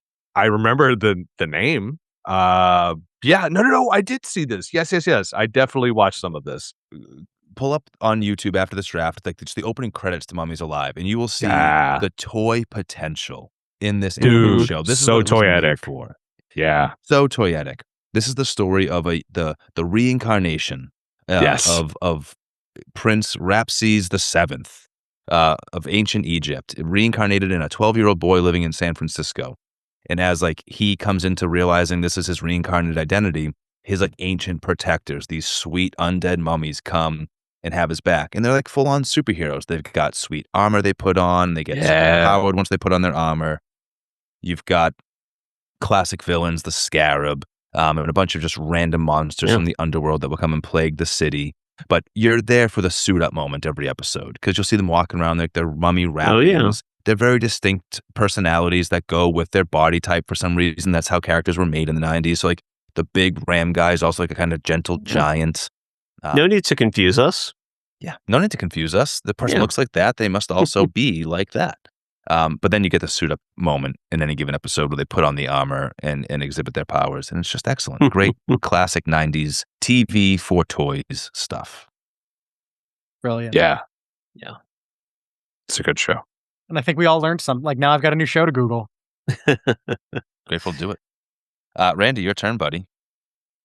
You know, sometimes some crimes go slipping through the cracks, but these two gumshoes are picking up the slack. There's no case too big, no case too small. When you need help, just call Chippendale's Rescue Rangers. Go into Disney. This is a crime it went this late. This was my other show for Disney that I was sitting on, and I can't believe this went this late. Zipper. I just watched Bill for the anybody who's listening to this and not watching this. As Bill heard the first words of this theme song, it was like hearing a familiar prayer. Yeah. Once forgotten. No, dude. And he went to a deep place inside of himself, and he slowly, reverently dude, I mouthed fucking the love it. words with Randy. That was something special, Bill. Thank you for that. What if Oh, no. Chippendale were Indiana Jones and Magnum PI? Yeah. Why so not? good. Oh, yeah. I feel like you need to wipe the cocaine away from your big nose when you say that. Like, what if? Hear me out. What if? All right. Great idea for a show. And listen, did you guys all watch the Disney Plus special, right? Like the Sandberg movie? Sorry, which one? Because the Andy Oh, Samberg, yeah. John Yeah. Mulaney. Yeah. Oh my God. Still quote that anytime someone calls me. I'm like, someone's calling me. I don't like that.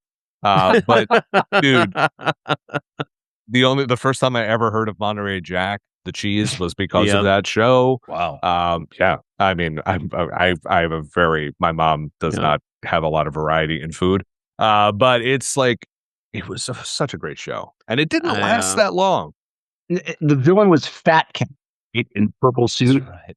Yes, it was. I recently got like just an Instagram reel coming across my algorithm of comedian Sam Richardson explaining how he had a Love huge that guy. crush on Gadget, the mouse wouldn't? from Chippendale Rescue Rangers. And I He's couldn't completely disagree with him. It's the goggles. Yep. Is it weird that Monterey Jack's mustache is more iconic to me in my childhood memory? It's a great mustache. Dude, that's Still- an all-timer. Still kind of proof, though, that you think about the influence that Ninja Turtles had. Because I'm pretty sure this came a little after, but you had like Gadget, who was the Donatello. You had Dale, who was the Michelangelo. You had Chip, who was Leonardo, and Monterey Jack, the kind of like the wisecrack, who was Raph. Like it's all right there. That's all right there. And I love their dirigible / like bottle that they had. Oh yeah. Yeah, phenomenal. Chef's kiss. Excellent pick. Deal. Tyler, back to you, buddy. What do you got? Oh man, we're getting down to it, folks. There's a lot on here. I've still got a lot of categories where I've got a few answers where I'll be happy if I get them. But I do think there's one in the wild card category that I'm going to target now because we're getting down to the nitty gritty. I could play it safe. I could run, I could hide, or I could kick their butts. So I'm going with the Three Ninjas. Yes. There you go. That's my wild card movie. Good gravy. That is number one on my wild card list. Excellent pick. It's good What that a you pick. because What you a made that pick. come back. And First look, we feast, then we felony.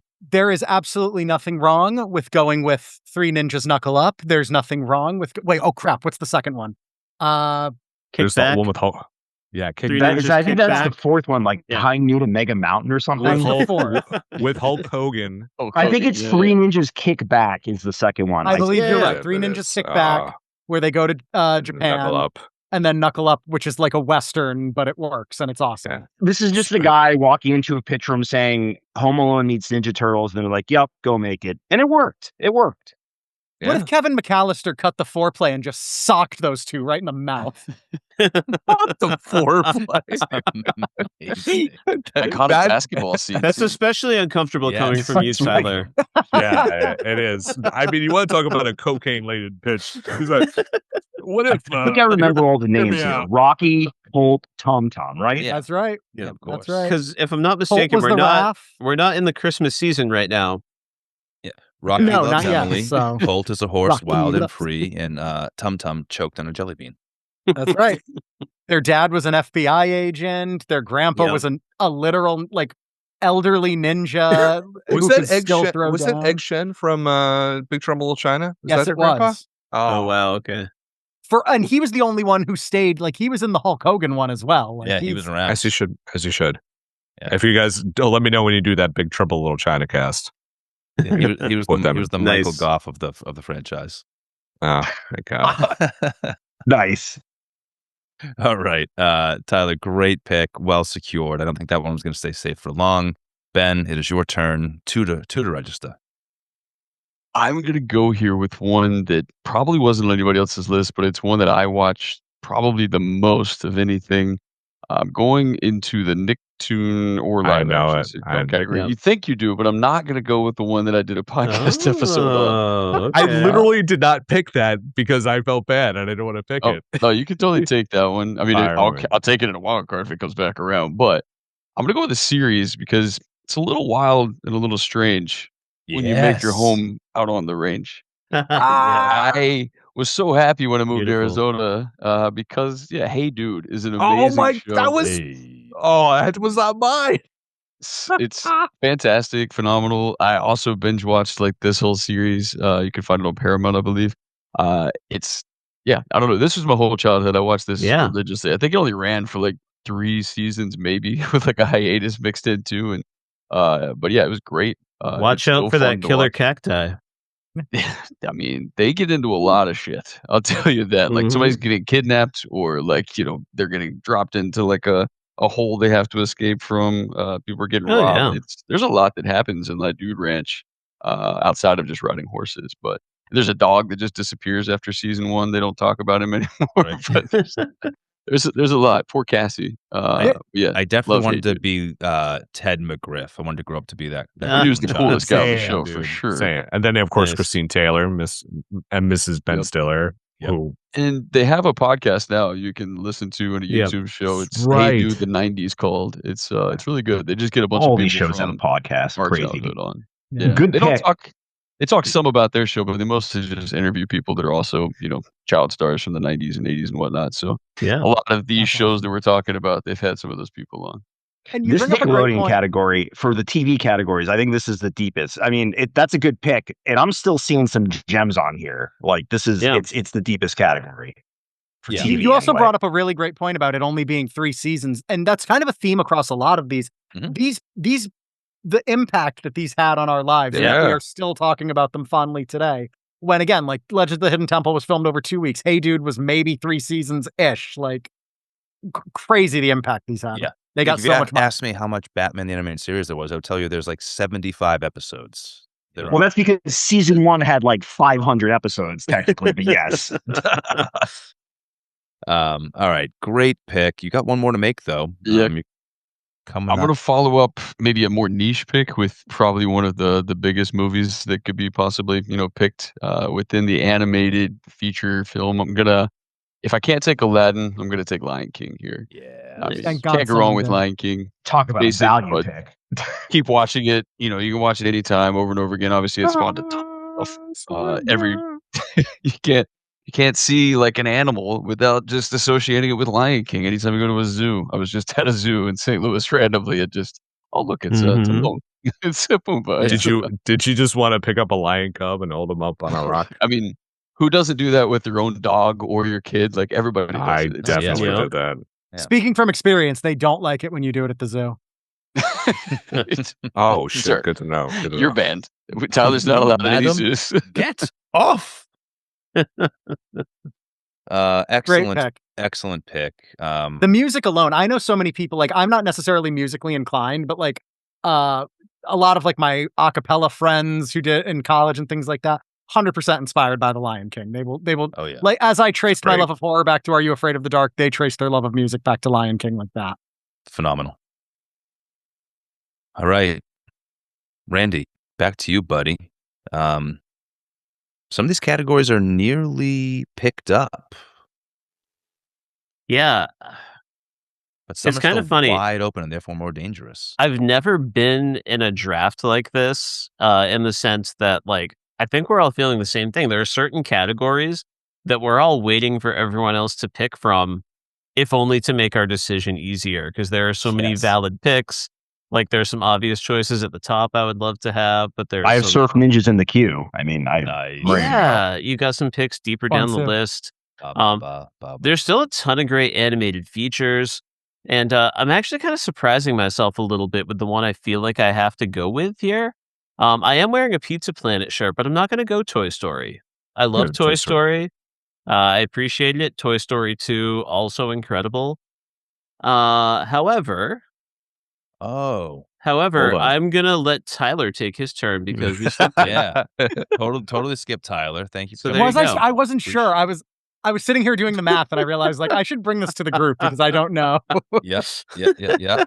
It's because I was like, you got to run up to the podium to take your pick before it gets stolen. I'm so sorry, Randy. I hope I'm not about to take it. I mean, and I feel bad because no. I wasn't listening to your pre-amp. Your animated and your wild card are already off the board, so I think we're safe. Okay, good. Then I think I'm going to go with the safe bet because there is but one more on my list. Oh, I guess there's two more, but I'm going to go ahead and take this. I'm going to go with my family-friendly sports movie. Sports was not a big category for me growing up, but if you were a kid in the 90s, you definitely saw this movie or at least heard the music. And I'm going to go with Space Jam. Yes. He believes he can fly. I do. It was such a good movie. Like, it was so easy to just like Michael Jordan in it. And it had all your favorites. The Monstars, I think, were really good villains and kind of funny. Just Bill nothing Murray but good for some reason. Yeah. I know. Yeah. Crazy. And Bill Murray's there. He has one of the funniest lines. I don't know why this line stuck with me, but someone's talking about like Larry Bird and like Bill Murray saying he can't be in the NBA because he's white. And they're like, Larry's white. He goes, Larry's not white. Larry is clear. And I don't know why that always made me laugh. It's like, very Bill Murray coded. I'm not a particularly like tall man, so I really love that they gave Muggsy Bogues his flowers in that movie. 100%. I found him very inspiring. I think I have read online that a big reason why Bill Murray did Space Jam is because he was originally wanted him to do Who Framed Roger Rabbit, and he missed out. And so that's why he wanted to do Space Jam. I've read that online. Don't know if that's 100% true, but that is what I have read. Makes sense.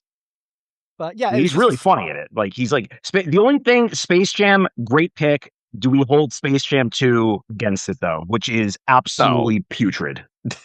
I don't think. No. Do you hold all sequels against the I'd be remiss if I just didn't mention just how bad Space Jam 2 was. But the original, absolutely phenomenal. It's so the Monstars. good, guys. And so good. Tyler, Bill, who are you doing this for right now? LeBron, if he's listening. Going to the podcast. Good luck to LeBron and the Sixers. Yeah. Tyler, you're going to call it Lola Bunny or should I? Say that again? So you're going to call out Lola Bunny before we move on or should I? Why don't you? Lola Bunny. Really cute animated bunny. We'll leave it at that. Jessica Rabbit of the 90s. Absolutely. Right. And the reason I gave it to Chris was he could do it respectfully. I mean, he could also do it very disrespectfully, you know.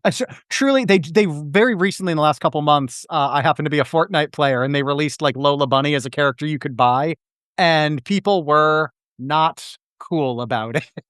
Like, a lot of grossness. Oh, I'm both sad and not surprised to hear that. Right.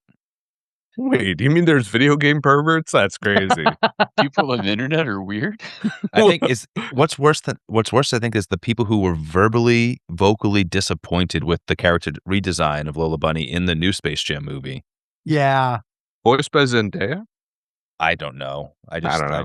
I didn't catch casting, if it is. It's like 25, 30 years apart. Like, all those characters got redesigns. Like, come on. No, they were just weirdos who were just like, oh, she's not a hot bunny anymore. What happened? I think the redesigns of the characters was... I like how bluntly you said that. Truly, if you find yourself like the voice of that cartoon should be more fuckable, maybe reevaluate what you're spending your time doing. that sequel had way more bigger problems than that, than the redesigns of the characters. I think we're just talking more of a societal issue that plagues the world. A societal ill.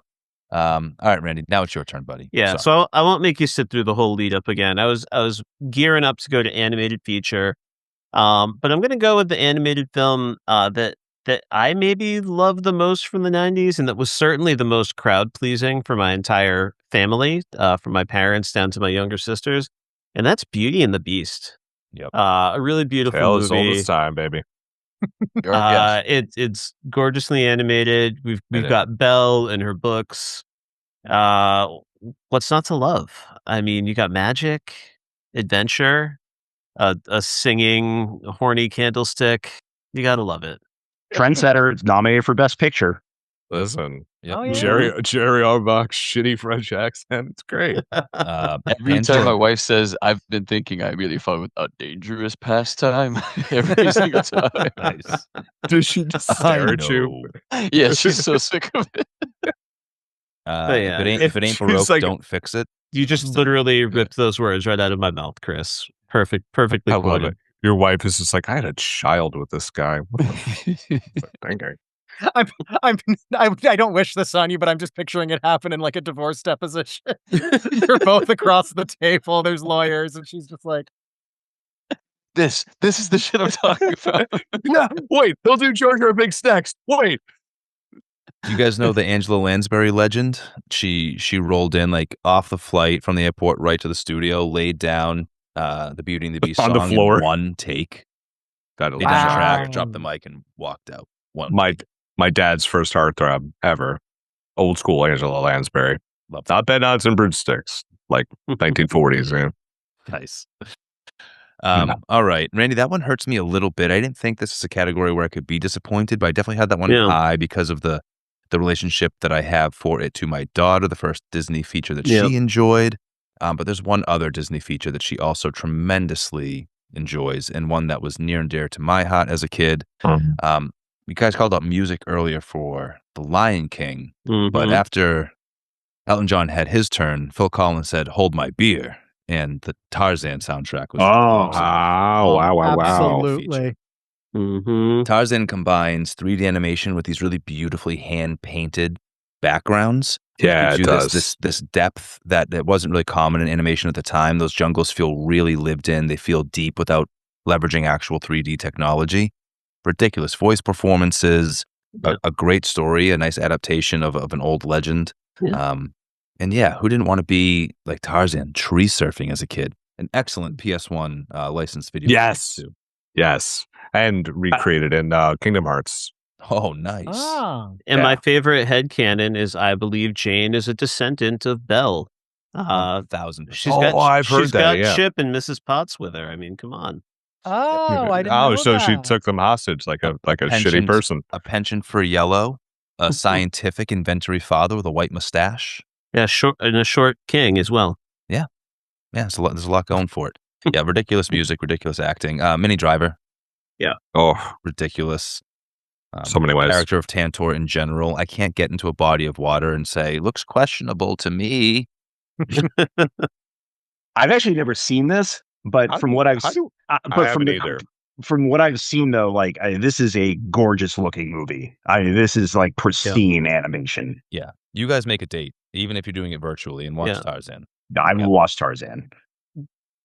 Dan, I had never seen it until we did a podcast last December, and it absolutely holds up.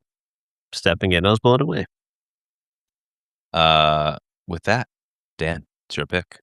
Well, we are going on an animated movie run, and I'm going to continue that run. And Randy alluded to it already, but I'm just gonna do the chalk pick here and take one of probably the most important movies ever made in existence, which is Toy Story. Yeah. I don't know what I could possibly add to this pick other than to just say it came out in 1995. We got Toy Story 5 this year and it made $1 billion. I mean, I don't know what else is there to say. Look, there are varying degrees of all of them in terms of quality. You can argue which one's the best, but at the very least, even the worst one is still very, very good. Where do I rank this one? It's probably number 2 behind the third one, but this is the original. And look, if this didn't work, and if this animation just looked really silly to audiences, who knows what the ripple effect is on movies going forward. It is required watching for everybody, no matter what your age is. I have to go with Toy Story here. Yeah. Hanks and Alan doing tremendous work. Their chemistry is excellent. It almost makes you wish that they did more together in the live action world. I bet you they didn't really get along, but the voice chemistry is great. Oh yeah, I wonder why. Yeah, and they can still make a great movie with that property today. Yeah, and I really like 5. Raise your hand if you exited your bedroom only to snap back in really quick to see if you could catch your toys coming to life. Yep. Yes, however, Tyler, it was Yours not because did? of. I wish. No, it was not because of Toy Story. It was because of the Jim Henson The Christmas Toy special that Toy Story is almost a complete ripoff of, but I still love it. Wow. It's got its own dimension, but the basic concept of the old favorite toy being replaced by a new superhero action figure, it's all there. I'm just saying. Henson.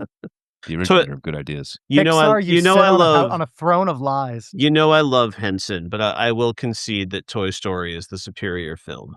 I mean, just one of the all-time opening sequences of them trying to figure out what he's getting for his birthday, which is just going to go down like that will live on for generations and generations and generations. It's a lunchbox. The relief on the faces. Yeah.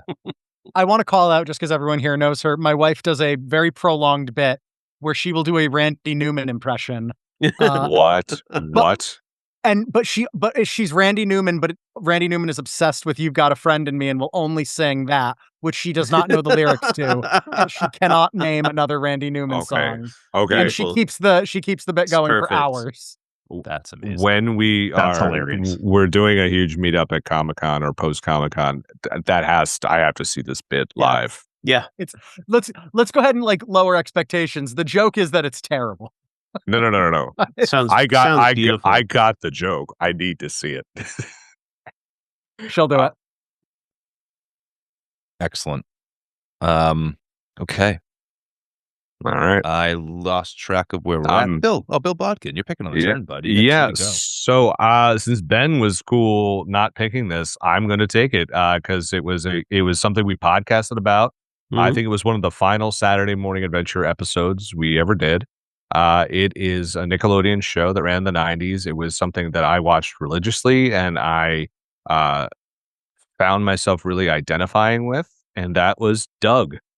It's one of my favorites. That would eventually move to ABC. I believe they tried redoing it for Disney Plus at some point. That's where the redesigns of the characters looked weird. Yes, I have to say. I did not. I didn't watch it, but I love this. And he just can't. I can't look at a sweater vest without thinking of Doug. Yeah. Whaleman, Roger, Skeeter, Patty friggin' Mayonnaise, because we all had a Patty Mayonnaise in our life when we were that old. And BB Bluff, right? BB Bluff, and of course Skeeter, Mr. Dink. What was a Pork Chop, the dog? I lobbied so hard to name my first dog Pork Chop, and I was outvoted. What was the dog's name? Boomer.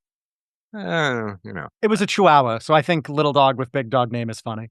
It is. It works. The Beats. The Killer Beats. Tofu, man. I was about to bring that up. It was. Oh, and Judy, his sister, like the art student or whatever, theater student. Yeah. I love that show so much. It was like, because I was kind of like growing up in that same age as Doug, and I felt very seed. Pardon me, but try not to sneeze. Getting emotional. No, it's the cocaine. Sorry. I got this idea. What happens if we take Doug and we make it live action and it's Bryan Cranston? And it's just Breaking Bad at that point. But who plays Mr. Dink?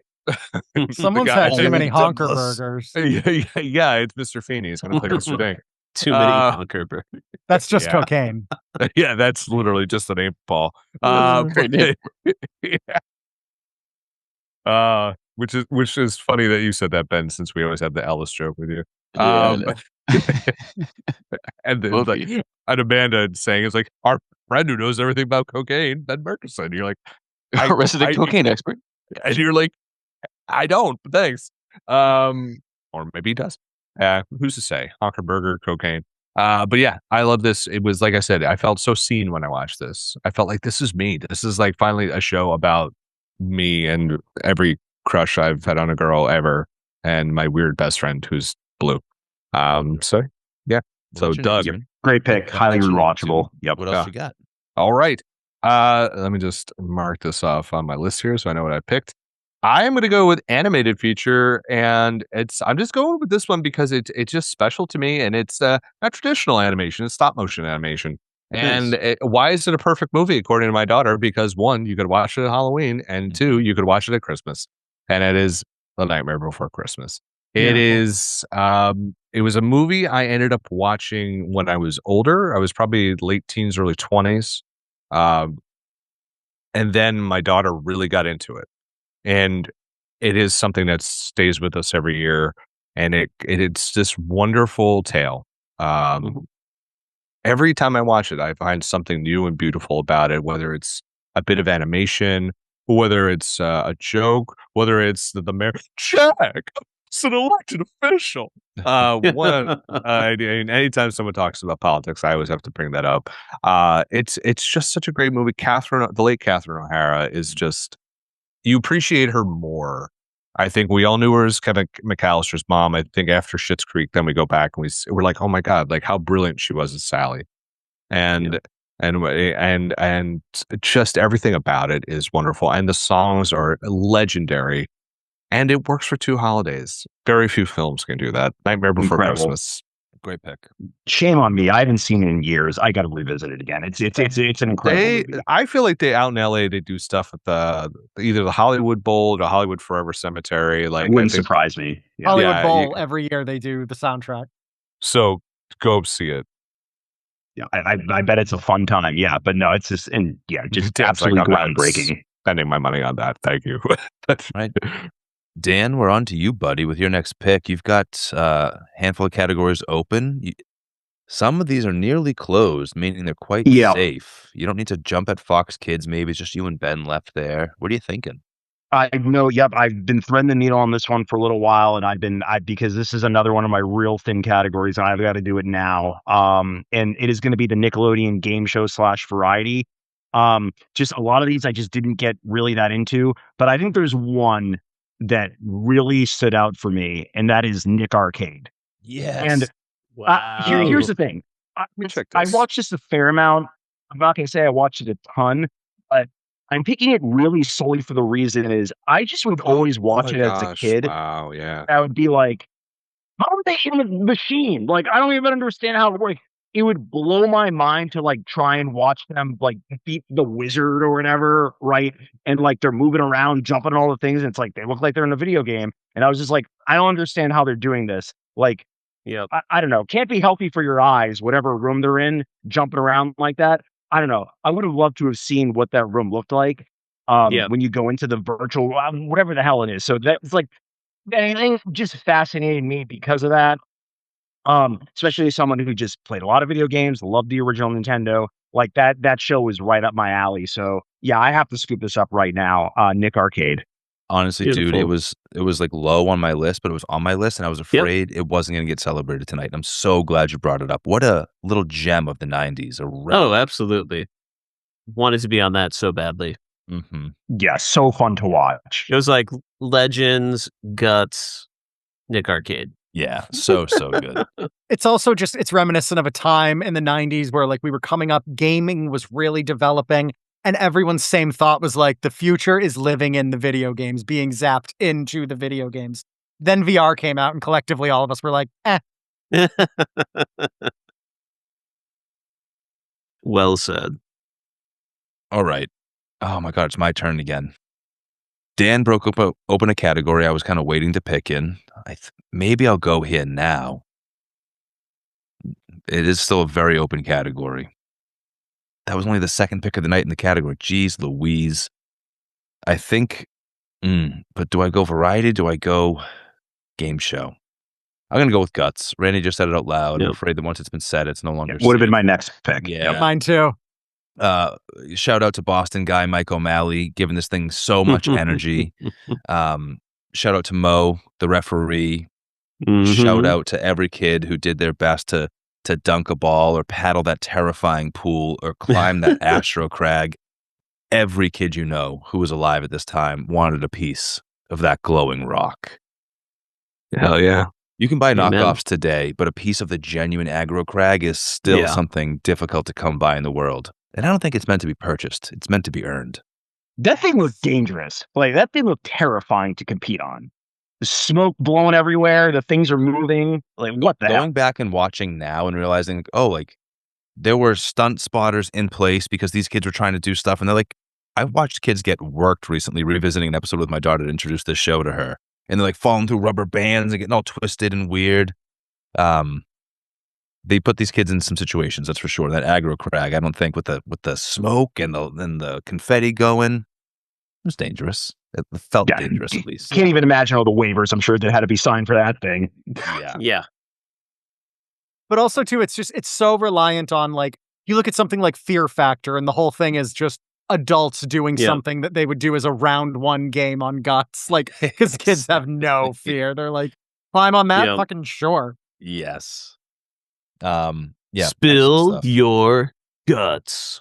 Love that intro for the bios. Yeah, get to learn where they're from and hear these kids nervously talk on TV. Really good stuff. Do you have it? Guts. They introduced Global Guts. Yep. Went international with it. Excellent stuff. Randy, it's your pick, or I will continue to gush about Guts. All right. Yeah. I couldn't make up my mind in that category, Chris. Like, we've got Legends. We've got Guts. So many things. But I also opened this up to variety series. So I've got to go with a show that was very important, I think, in many kids' development and their appreciation for comedy. Before I say the pick, which I think you all know, I just want to shout out my first exposure to like the sketch comedy was You Can't Do That on Television, a show of the 80s that made it into the 90s. Yeah, I've got to go with all that. Staple of the SNCC lineup, launching pad for Kenan Thompson, Amanda Bynes. Her Ask Ashley sketch remains one of my favorite things of all time. When kids would write into her asking for advice on the stupidest problems, and she would just scream at them and tell them how stupid they were. I don't know if I ever laughed at anything more than that as a kid. So yeah, phenomenal show. I wish we had more of that stuff out there in the world. All that.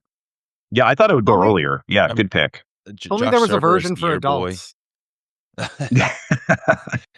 Kenan Thompson, the longest running star of said show for adults. Lori Beth Denberg, vital information for your everyday life. Yep. The glue of the show.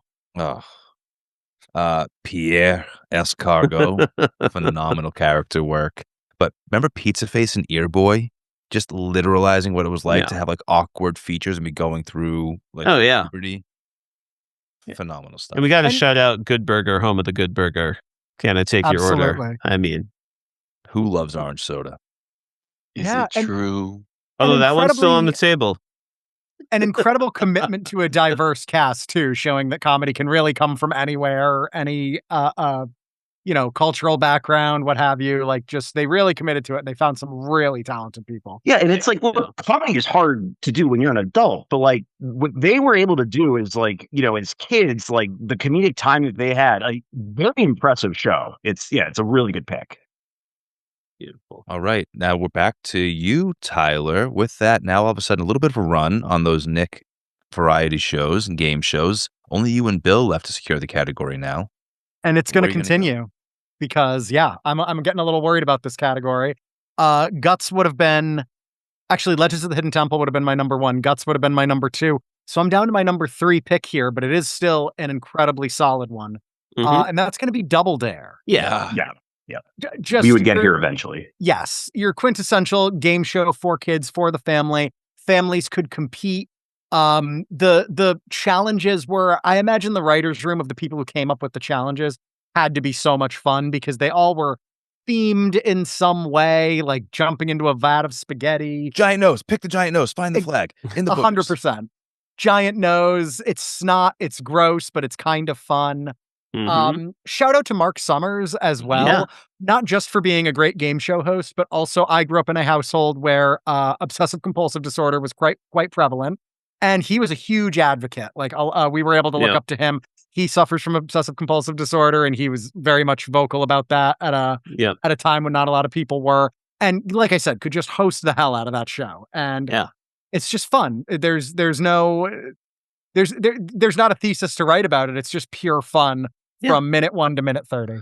And you wouldn't have any of those other great shows without the example of Double Dare. Yeah, phenomenal pick. Really excellent. Mark Summers did a lot of work for Nickelodeon at the time. Legend. And didn't take no crap from Burt Reynolds. All right, Ben, we're on to you, buddy. You got 2 picks, as always.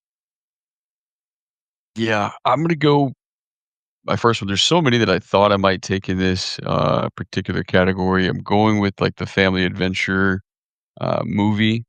It's actually my favorite superhero film, and it's not traditional. I watched this so many times as a kid, and then there was like a blank spot where I didn't see it for like a decade. I recently rewatched it, but The Rocketeer, 1991. Just a phenomenal film. Like still, like if you watch it now, great cast, great story. Like it's just so entertaining from beginning to end. Highly recommend if anybody hasn't seen it, definitely check it out or rewatch it again if you haven't watched it in a while like me. But Rocketeer is just a family favorite. All-timer. Randomly, the first thing I chose to stream when Disney Plus launched. We've had this chat. Same here, Chris. Really? It was that. And then the it's live-action Three Musketeers, number 2. very similar to Hook. It just didn't connect at the time, but now has this real groundswell for sure. What a costume design. I mean, I know we got the graphic novels, but it looks great stuff. And you got Terry O'Quinn of Lost fame as Howard Hughes. Great villain. Jennifer Connelly. Great villain in the movie too. Yeah. And Jennifer Connelly gives me a crush category I could use. So. Yeah, sure does. Well, you got another pick to tag right onto it. Yeah, I'm going to follow this up with my wild card selection. I had mentioned it to Randy, and we kind of shared this. Only if anybody else got into it, but Ghost Rider. If you watched that as a kid, my wife loves this show. I attribute you can find episodes on YouTube. I don't know if you can find it anywhere else, but you can find episodes on YouTube, which I watched a couple of recently. But I credit that with kind of my intro to writing, and Randy was talking about it when I was missing it. But yeah, I carried around like a notepad, like just for no reason really, but just because of that show. And then eventually took journalism classes in school and kind of still toy with writing here and there. So yeah, love Ghost Rider. And it's another one that just kind of abruptly ended, and then there was like this whole thing about how they didn't explain like what it was, and I won't spoil it, but yeah, there's like a really cool story where they had an idea where they were going with it. And the incredible turn from Julia Stiles as a computer hacker. Dude. Oh, my wife, she talks about that all the time, man. No. The hoop nose ring. Ben, thank you so much for picking that, man. Yeah, I had the notebook, but I also wore the pen necklace that they all had. You just gotta everywhere. I wore that. You never know where you're gonna need. You never know where you're gonna need a pen. You don't need pockets. I mean, it's fine. We're just gonna wear it around. You gotta be ready to go. You might have to solve a word mystery at any given moment. Absolutely. Some people live their life a quarter mile at a time. You live your life like there's a word mystery around the corner. Amen. That's perfectly great. It's a programming a programmer I don't think we'll get to celebrate a ton tonight, given the heavy hitters elsewhere. So I'm glad there's some PBS representation. I don't think we'll get to Wishbone tonight, but I'm glad that PBS. I saw Wordle coming decades away. We didn't need Odysseus. They already did it on Wishbone. I don't know why. Agreed. Yeah. Oh, good stuff. Once again, Nolan rips off the greats. Well, Tyler, it's your chance to do justice now because your wild card category is open and it's your pick. It is, and I'm definitely going in wild card category this time around. And there's been 2. I was honestly hoping one would be taken away from me so that I could just feel good about defaulting to the other. But I think I think I'm going to go with one. Now, I'm definitely was too young when I was watching this to really be able to give it its proper flowers now, but it was such a big part of my life. And that was Barney and Friends. Yeah. I was a Barney kid through Yes. and through. Wow. I had the doll, I had the merch. There is a fantastic story in my family lore of, I believe it was like my 3rd birthday party. I was old enough to walk and run, and my parents, God love them, got a Barney the dinosaur to come to my birthday party. However, Wow. it was a super knockoff Barney. It had pointed it was teeth. Flarney. It was dark Blarney's what it was. purple. When I remember it, it had blood in its mouth. And there is somewhere deep in my basement, back home in Connecticut, a VHS tape of this monster walking in the house and me running and then kind of running back and being like, hey, family, why isn't anyone else running from the monster? Everyone needs Grandpa, clear out of the room. There's a goddamn monster. And then, yes, eventually I warmed up to him. But yeah, and I think, I don't have kids, but I do understand the value in being able to put them in front of something for 30 minutes that is not going to harm them in any way and might even make them a little. I don't know, dude. That sounded like it was going to harm you. Well, the knockoff will. Go name brand if you want the impersonators at your kid's party. Don't cheap out on that. But yeah, Barney just helped raise a lot of kids. I know there's some behind the scenes scandals, but what appeared on screen was, I think, quite good for children. Oh yeah. I turned out all right. You did. Time. Everyone knows the song. Barney. Love Baby Bop. Yep. BJ. Baby Bop. Yeah, man, there were other dinosaurs. Demi Lovato got her start on Barney. I didn't realize that. I'm taking a peek now. Had no idea. This was one I watched quite a bit via my younger sister, who's 4 years younger than me, and I would piss and moan about it constantly. But I think deep down, I knew it was good for her. I remember buying her a Barney VHS for her 5th birthday. So there you go. Could I sit through an episode of Barney the way I could an old episode of like X-Men? Probably not, but it was there in the 90s and it was important. It's time for my Death to Smoochie rewatch now. Yes. Selena Gomez got her start there too. Oh yeah. Jesus. Fun fact, I worked for the personal styling company called Trunk Club. Nice. And a gentleman named Jeffrey Hood I worked with there starred on Barney as Danny as a young child. Whoa. Beautiful. Yeah. Isn't Trunk Club? Is that like Brooks Brothers or something? Trunk Club was a personal stylist, Trunk with a K, personal stylist service. Got bought up by Nordstrom. It was like subscription clothing service. Gotcha. There was an in-house clubhouse experience. You would go in, have a private styling session. So you would make sure everyone was a snappy dresser. Appointment only. Was it like they'll send you a trunk full of stuff, you keep what you like, and they'll only charge you for what you keep? Exactly that. So national reach that way, but there were like 6 cities that had clubhouses. We had one in Boston. I ran that place. 40-foot bar, 4 beers on tap, wine, Prosecco. It was a good spot. Anywho, but Jeff Hood of Barney fame, bringing it back to the draft. I can't believe I think we blew by Randy's Death to Smoochie reference. I did not think we would get a Death to Smoochie reference here tonight, but wow, there it is. What wild movie if you have not seen it. Wild. First thing I think of when I hear Barney. Well, Randy's good for a reference, trust me. You never know when it's going to come in. Yep. 3 Robin Williams references, I think, so far. And with that, Randy, it is your pick.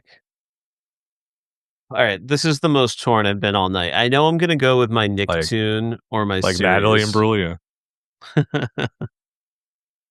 Natalie. Oh, what a time to be alive that was. yeah, I was like 17 or 18. I know. Anyway, that being said, I'm really torn because I've got 2 incredible Nickelodeon series that I want to pick. I've got like arguably the ultimate Nicktoon that I am tempted to pick, and it was a huge part of my childhood. There's another show I love more personally as a part of my childhood. We're killing our darlings at this stage in the draft. Yeah, I know. It's time to old really, yellow. anything you pick could devastate me, but then I'll be happy with whatever I get stuck with. It's a weird thing. All right. I already got to celebrate what Nickelodeon did for me in terms of comedy via all that. There's another show I want to celebrate. If it doesn't come up, I'll hit it. in the honorable mentions, but I can't not take Rugrats. Yeah.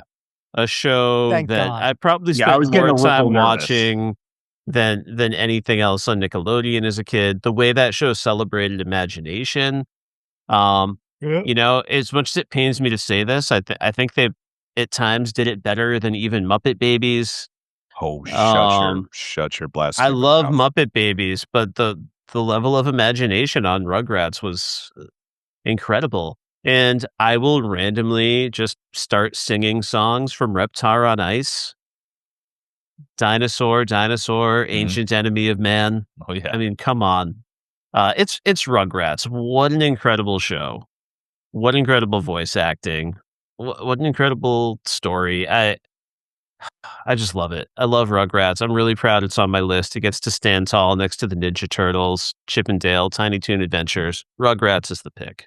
Angelica, what a villain. Hell Yes. yes. Oh, Tommy great Pickles, villain. what a leader.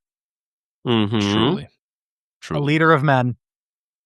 And Chucky Finster showed us what it means to be brave. You can't be brave if you're not scared first. I'm a big brave Yes. dog. Amen. And I'll still whine to my wife once in a while that I don't want any sponsorabilities. Likewise. All right. It had to be taken. Iconic Nicktoon. Yeah, it's the one. It's Yep. the one. There's one other, I think, truly iconic Nicktoon on the board, but I'm gonna. I think so too.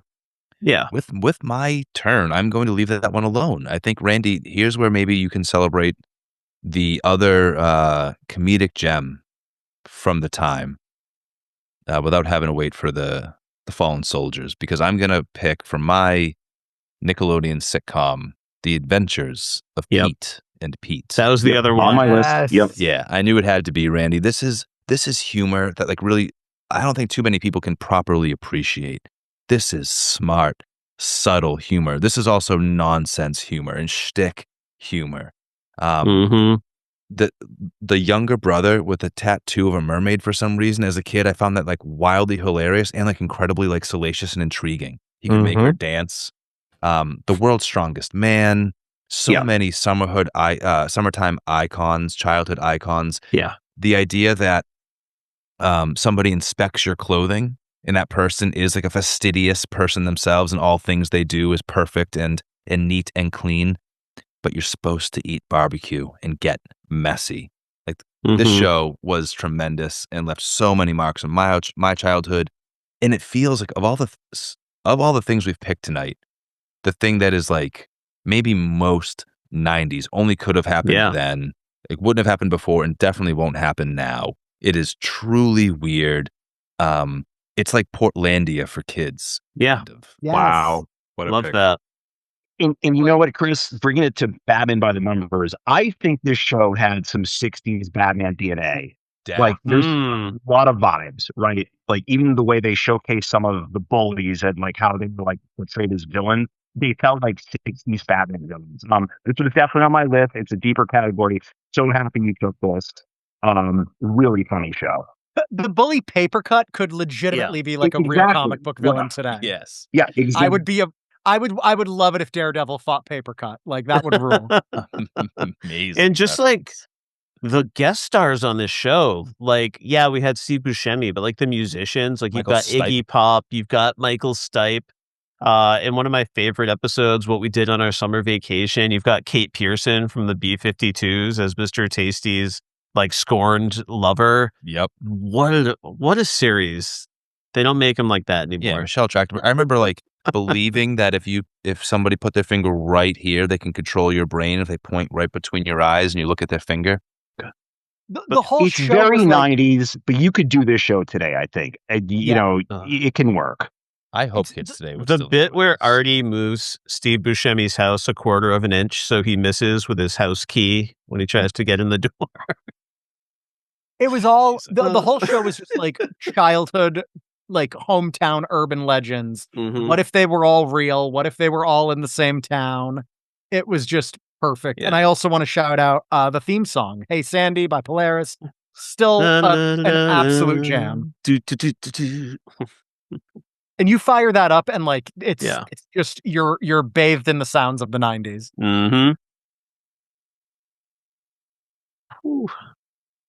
Chris, I think you're muted. A couple of red-headed kids looked like brothers, but they weren't really.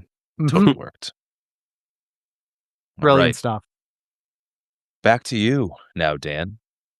Yeah, so I have my 2 wild card picks left. The only other category I have is Fox, and all the heavy hitters for that one are gone. I could actually there's a few different directions I could go here, though. I've been thinking about this for a while. I'll just shout out, I never really saw the Bill and Ted's Excellent Adventure show that came up in my research.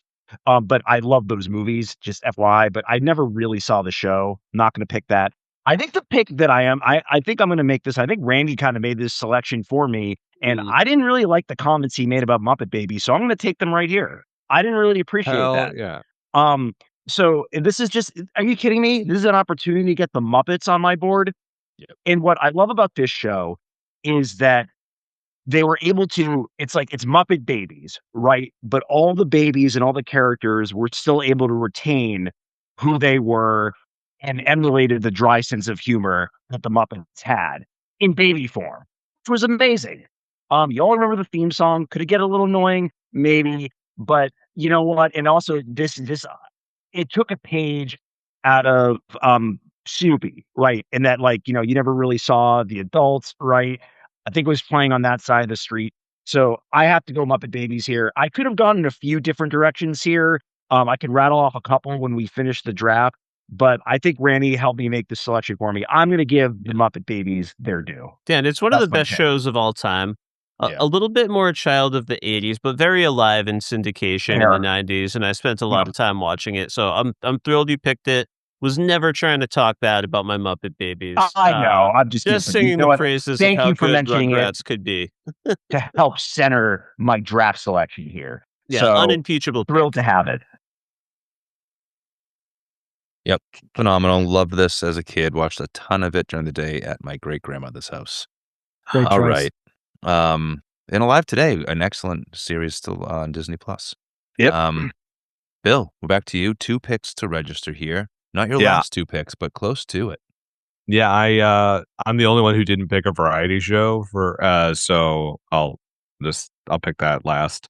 Cause I'm gonna go with first, and I might need a ruling on this one where it comes to, because I'm invoking the Batman Returns clause here, because this was definitely a PG-13 movie that it was marketed towards kids. The toys, the Happy Meals, everything, you name it. And that is one of the biggest movies of the 1990s. Pulp Fiction. No. I know.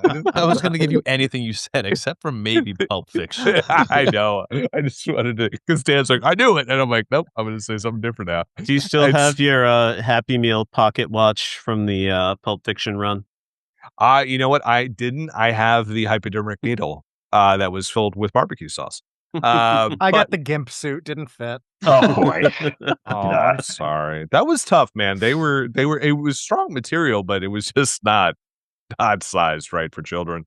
We could keep this up all day. Yeah, I still use the wallet. There's a marketing thing in there. This is a tasty burger. It should have been. Yeah, it is. It's Jurassic Park. It's the biggest movie. It's the biggest movie of the 90s. Chris was going earlier. Yeah. Jurassic Park. And I think we talked about this last year on Socially Distanced. Amanda and I watched it. It's one of her favorite movies outside of Star Wars. And we're like, this movie still holds up. The practical effects, the T-Rex stuff, it still holds up. Still ate Sam Neill is amazing in this. We loved him as Alan Grant because he was the hero we needed him to be. He was a guy who stepped up, and you as you grow up, you learn to love him more. As a kid, genuinely frightened by this movie. Wayne Knight getting narked by that acid spitting, umbrella dinosaur always gets me. Yeah, exactly. My first exposure ever to Samuel L. Jackson and someone who holds a cigarette like the end of his lips. I'd never seen that before in my life. Jeff Goldblum, cool shit, awesome. And who doesn't love Dr. Ellie Grant? And the ending, the music, everything. You could watch that movie anytime, and you're like, damn. Dodgson's here, everybody. Classic entertainment. Here's Dodgson. It's PG-13 for sure, but it was definitely marketed towards It still kids. is. Absolutely. My childhood best friend, the kind of kid like our parents are best friends, so you're born knowing each other. His grandmother took him to that. I'll never forget because he left crying because the T-Rex was just too scary in theaters for like a 5-year-old. Yeah. The 5-year-old was brought because the expectation was it's the dinosaur movie. And like we're all going to see Spielberg. This was my first PG-13 movie. Yep. My childhood bedroom, I had the TMNT live action movie poster, and I had the Welcome to Jurassic Park map poster right next to it. Amazing. Yeah. Yeah. And they still keep making these movies, and whether you agree with the quality or not, they still make a lot of money. It's generational. It's like Hey, Toy the Story. ride of Universal is awesome. Yeah. And so is that walking dinosaur, the raptor that goes around. Barney? Yes, Barney the raptor. Yeah, and now I'm going to just flop right back into my wild card movie. Mm-hmm. And this is one I have to pick because the magical lad Tyler McCarthy is on this podcast. It is the holiday movie of the 90s, and it's the holiday movie of holiday movies. Because let's face it, when you make a holiday movie, a lot of times there's a certain sacredness to it. It's very disposable. It's like wrapping paper. You just like, okay, it's there. You tear it off, and there's nothing to it. It's Home Alone. Yep. And you can only watch it. Tyler, when could you only watch it? Christmas. You can only watch it around the holidays. Unless Why? you're a pervert. Unless you're a pervert. What, like, yes, what am I going to watch? Home Alone in July, like some kind of pervert? No, I am not. It is a Christmas movie. You watch it at Christmas. Now, in all fairness to Tyler, I didn't do it just as a gag. This was my favorite movie for a long time. I would watch this. I remember being sick one week when I was in 3rd or 4th grade, and I watched this movie 3 times a day. I loved it that much. I could still recite this movie. And I put it on. My father-in-law loves it. He loves, Joe Pesci and Daniel Stern getting the shit kicked out of him. My dad loved it. He always loved when Joe Pesci got his head blowtorched. Mm-hmm. It's just the type of movie you can go back to. The second one could kick rocks for all I care. Oh, but the second one's good. Man, I'm with you, Bill. No, it's not great. And that could break our podcasting relationship. Well, first off, the number one reason why that movie can kick rocks, and that is the inclusion of a certain thing. Fair enough. Pierce Morgan, but it's still very entertaining. Not Pierce Morgan? Did you say? No, he's not in that movie. It's phenomenal. Is he? Look closer at the pigeon lady. It's it's a good sequel. No. Hey, you mean Maggie from Angels in the Outfield? Put some respect. Which I almost picked. For a sports movie, if I couldn't get. I know the pigeon lady, I think, recently passed away. She actually passed away 2 weeks ago. That's Pierce Morgan joke's not mine. That's an old internet thing. That's a new internet thing to me. But the first one is just. First one is the classic for sure. Very Christmas, and how can you not say you filthy animals? You order a pizza. And you get it, and it's like a cheese pizza just for me. There's so many things. Like Ben Murchison, I'm surprised you're not quoting this movie as like every day to your wife and furthering your divorce. It's just like John Williams did the score. Wild. And it's awesome. Yep. Before you know it, Ben, you'll get to quote one of the best lines every day. You got scammed by a kindergartner. Oh my God. Really did. Scammed by an 11-month-old right now. For a brief time when I was a kid, yeah, my dad set set every year. on my like computer when I was a child, my dad set it up so that the Windows like error noise that's normally like ba-bum or whatever was the noise Joe Pesci makes when he gets shot in the crotch with a BB gun through the dark. That's amazing. That's really good. So yeah, man. The Wet Wet Bandits. Great pick. Great movie. Yeah, excellent pick. Dan, your turn, buddy. You've got only a couple of categories left here. 2 picks left to make. Where are you going to go? They are my wild card picks. So, all right, I'm going to try and get one over the finish line here. This might get overruled, but I'm prepared for it. But I can promise you that I watched this obsessively as a kid. This TV show, it was an extraordinarily important TV show for me. I was obsessed with it. I named my goldfish after these 2 characters. I would like to draft Beavis and Butthead if the panel will allow me. Yeah. Yeah. Yeah, the kids who were cooler than me got to watch it. That works. Yeah. Same. Yeah. Same. Same. I Yeah. was not allowed to I watch. think our parents were related. Well, I I just want mean, to point out again another Catholic reason guilt, to baby. another reason Oh to my watch God. this instead of just listening to it is the whole time Dan was giving his preamble, Randy had this look on his face like a judge in Law and Order, like proceed, but watch yourself, counselor. Like I already let you get away with that Muppet Babies, which was a steal. Listen, I- I have Give you some backup leeway, picks, counselor. but I appreciate it. I appreciate you allowing me to do this. It is one of the formative TV shows of my lifetime. And I think the crazy thing about this show is Oh wait, where was you would- Muppet Babies? I thought that was your I wild got card. Yeah, My Babies was his wild card TV show. This is his wild card. So so Muppet Babies was my Oh, the Fox movie. Was Muppet Babies on Fox? Fox? show. I thought In my research, it came up on the Fox list. Okay.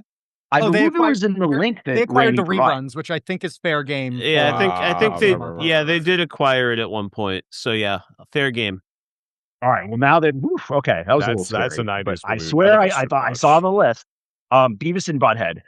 So what's great, just this. So this TV show, other than being obviously utterly hilarious. And look, I was 12 when I saw the movie, so yeah, I was a kid when I watched this.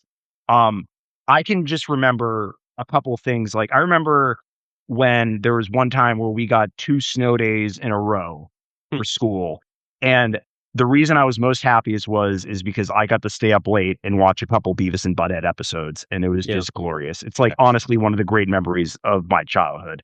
It's What's great about this show is you obviously look back at it now and it's a brilliant TV show, right? I think a lot of people would argue like one of the most brilliant shows of the 90s. And obviously a big reason for that is when you look at Mike Judge and what he's done since Beavis and Butthead and just the genius that has come out of that brain since then. But obviously at the time, obviously it faced its fair share of controversies.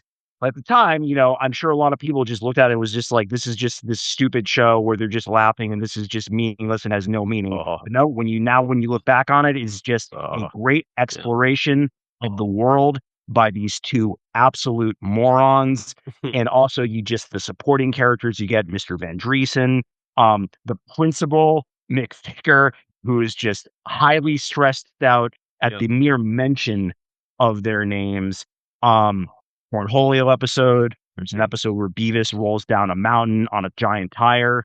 And you know what? The last thing I'll say is too, as a kid, I obviously love the main storylines and the main plots, but as a kid, I did not appreciate them watching the music videos like I should have at the time. Because then when you go back and watch how they're commentating on the videos, it is so damn funny. And I wish I appreciated it and understood it more when I was a kid. But now, hey, like I've been saying, all the best stuff, now I can appreciate it as an adult. Yeah. Thank you for allowing me to draft Beavis and Butthead. It is a crucial show in my lifetime. And I will always thank Beavis and Butthead for giving me Daria, one of my favorite all-time shows. Yes. And also like another quasi spin-off too with King of the Hill, right? It's just Which is unbelievable. God damn it, Bobby. And the movie's great. And Beavis and Butthead Do America is great. They've revived it a little bit here and there. I've seen some of the revivals. It's okay.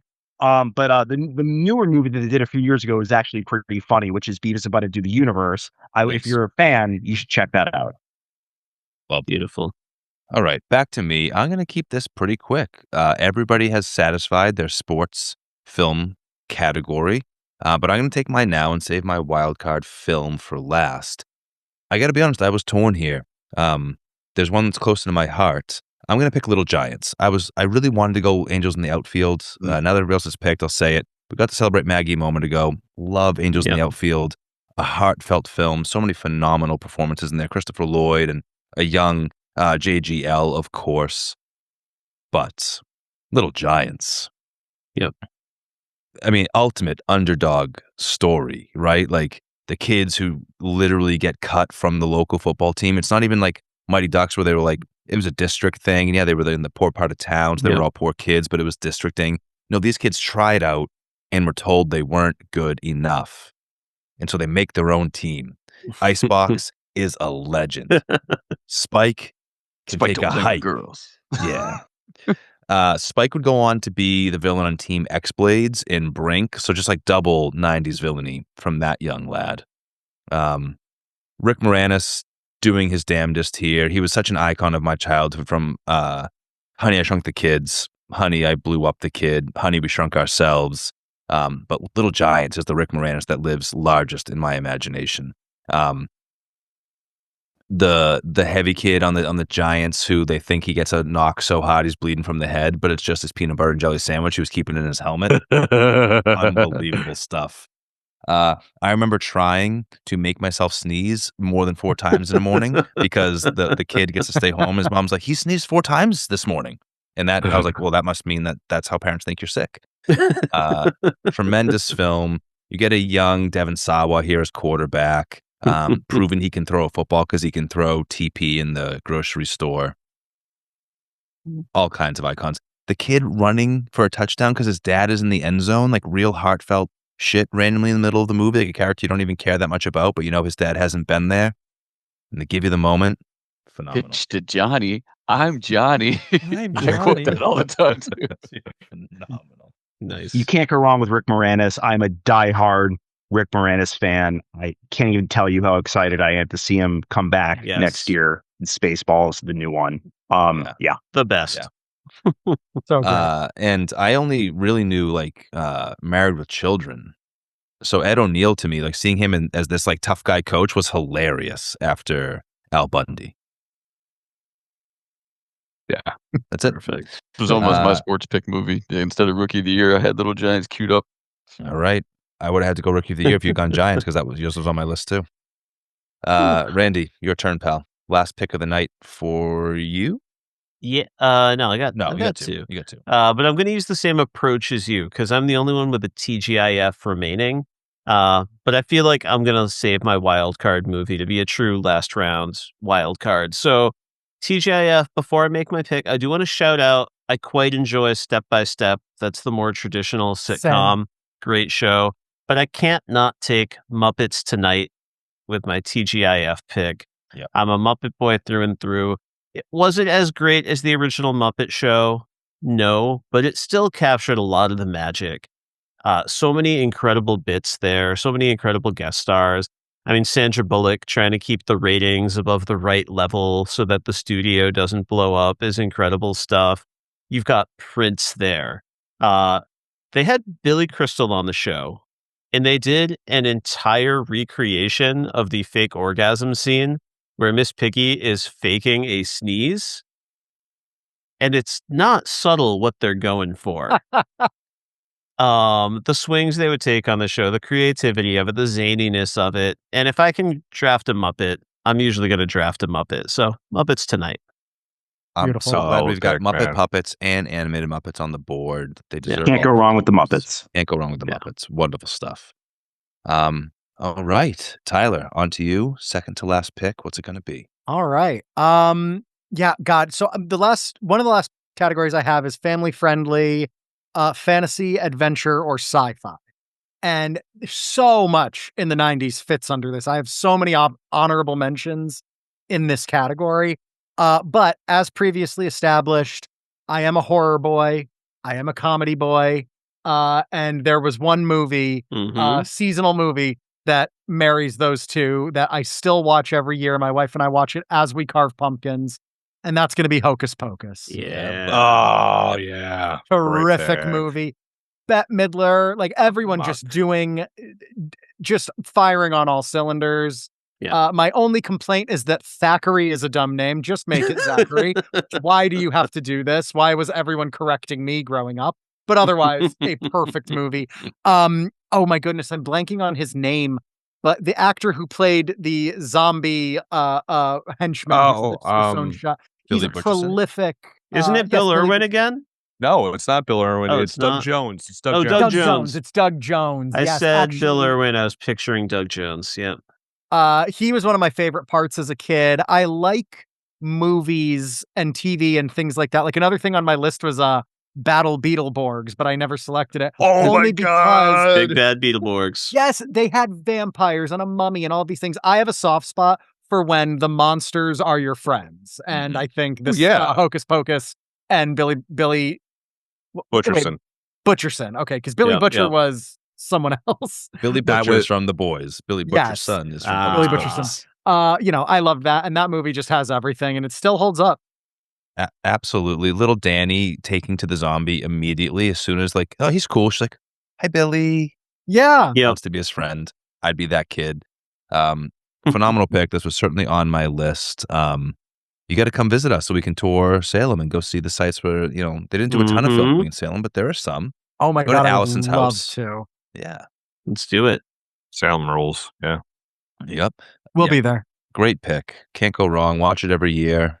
This is something that isn't relegated to Halloween season for us. If it feels spooky outside, it might just be a Hocus Pocus day. Hey, listen, Halloween decorations are already popping up in stores. August starts spooky season. Let's go. Yep. Let's go. Ben, picking on the turn, registering your final 2 picks of the night. First one to close your board. Yeah, and I'm going to go, so Fox Kids Show, I'm the only one that didn't pick one yet, and I'll say that's largely because that was just a blank spot for me. I was looking at shows that were on Fox, and the only one that I know that I watched any of, which was strictly because I watched like the game show version of it, was the Where the World is Carmen Sandiego. Oh, yeah. Yes. So I did watch the animated This was on my version of list that as well. Yep. So I'll throw that one in there pretty much by default at this point. I was hoping that Captain Planet was somewhere like on the Fox Kids Show because that was my hero.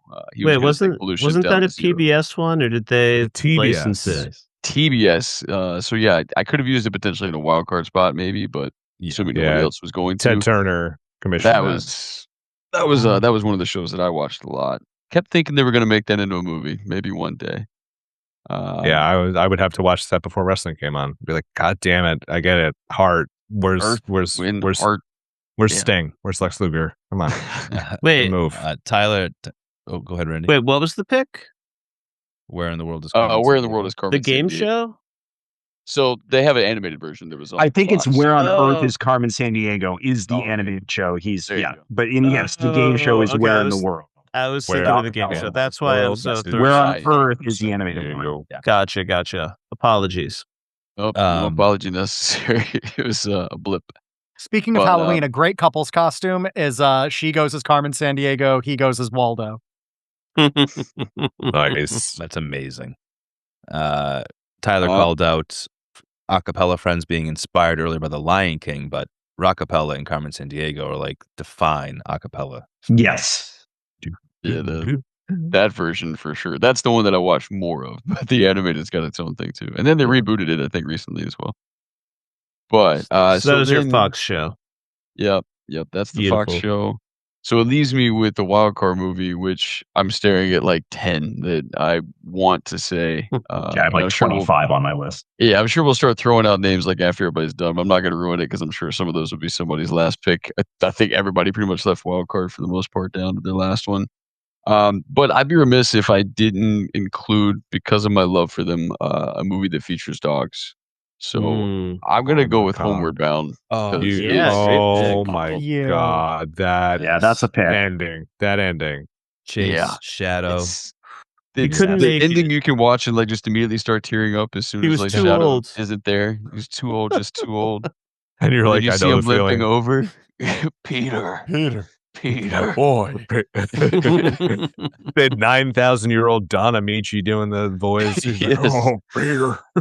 Imagine him doing like the ADR and he's got like Michael J. Fox and Sally Field. I mean, just phenomenal voice actor choices, honestly, for that. But do you remember the sequel? Movie's so good. Yeah, San Francisco. Only thing that pissed me off is they were flying with their animals. I was like, don't do it. You know what happened last time. Like, what's wrong with you? I actually saw that one more than the original. For some reason, we had a copy of the sequel on VHS, so I would watch that often. And then I would watch the first one occasionally and be like, this one's sad. It's like when the McAllisters were planning their second Christmas vacation. You were like, don't go away for Christmas. Why would you do it? Right. Don't travel with dogs. Or at least get that kid a leash. Yeah. Absolutely phenomenal turn for Michael J. Fox as Chance in this movie. Bat Dog. Oh, those porcupine quills looked. Oh man, yeah, when he gets hit. Oh, I remember that. Yeah. This might just be from the sequel, but I always liked "It's a Thing of Beauty" when Chance is on duty. Beautiful. It might be a sequel thing, but I don't know. I think that should just be your catchphrase. Put it on a business card or something. I don't know. Love it.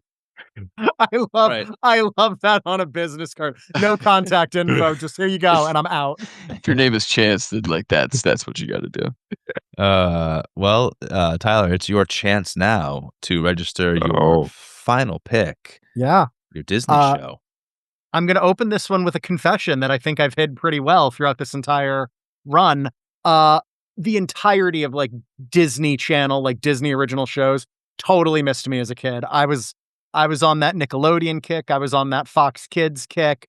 So like pretty much every Disney one that's been named so far, I've been totally in the dark. I just didn't have a relationship to them. And per the rules of our game, like I can recognize how seminal like DuckTales is, but I can't pick it because I didn't grow up with it. So now I'm in a position of like, there's the Timon and Pumbaa show. What am I going to do? Double up on Aladdin? Yes. I'm going to double up on Aladdin. Love it. I'm picking the Aladdin TV show. Go for it. What a swerve. More is more, and like Aladdin just rules. Good. I want to live in that world. Does it have the original voice cast? Shut up. It's Aladdin, and it's more. That is my pick. Shut up. This guy. Actually, it did. A lot of them. Yeah, Not Robin Williams though. No. Well, now I know Dan Castellaneta voiced the genie in the sequel, Return of Jafar. Now, did he carry that on into the series? And the show, yeah. Okay. And Scott Weinger, who was Aladdin in the movies, was Aladdin in the series. I guess he wasn't doing much. Full House was off, and it was like, okay. Yeah. And Dude, you know what? Jason Alexander did a voice on it. Literally no one can replace Robin Williams, but if you're reaching for a voice actor to try, Dan Castellaneta is a great pick. Not bad. Not bad. Yeah. Excellent stuff. That closes Tyler's board for the night. Excited to have you read this one out and tell us who you most wanted to be. I'm assuming it's Aladdin. He's on your board twice. Randy. He just wants to rock a vest with no shirt underneath. Yeah, come on. And a sash. Hey, I need no one's permission. Listen, I've got my wild card movie remaining. I've got to go deeply personal with this one. This is a divisive movie, but its fans are super fans. Earlier, I went with Rugrats over Adventures of Pete and Pete, but I've got to get my weird comedy on. And the favorite movie of myself and my sisters that I have watched probably more than any other movie ever made. This is 1994's Clifford, starring Martin Short and Charles Grodin. I love it. Featuring Mary Steenburgen as well. A wildly, mischievously twisted, yet secretly genius film in which Martin Short plays a 10-year-old dead set on getting to an amusement park, no matter who he hurts along the way. And yeah, he slowly drives Charles Grodin absolutely insane. As a parent, I am often quoting Uncle Martin from that movie. At one point, he's trying to have a heart-to-heart with Martin Short, and he just keeps making weird faces. And he's like, just look at me like a normal boy. You can't do it for more than a few seconds. And I have two young boys, and that movie's only gotten more real for me as time has worn on. I've been needing to revisit this. Richard Kind. Richard Kind, Clifford Savage, Young Ben Savage. I was going to say you're the only human being in my life, and I'm not exaggerating, that I know that has seen this movie. Okay, I'm just going to tell you right now, I don't even know if I like the movie or not, but it's an experience. I just love that he picked this. I have never met any. So now I know two people. I've never heard anyone mention that movie ever. I wasn't able. Hilarious. I wasn't able to make it to this event, unfortunately, but my two younger sisters and my mother went to see Steve Martin and Martin Short 5 to 10 years ago. And at one point, I think Steve Martin made fun of Clifford for being such a bomb.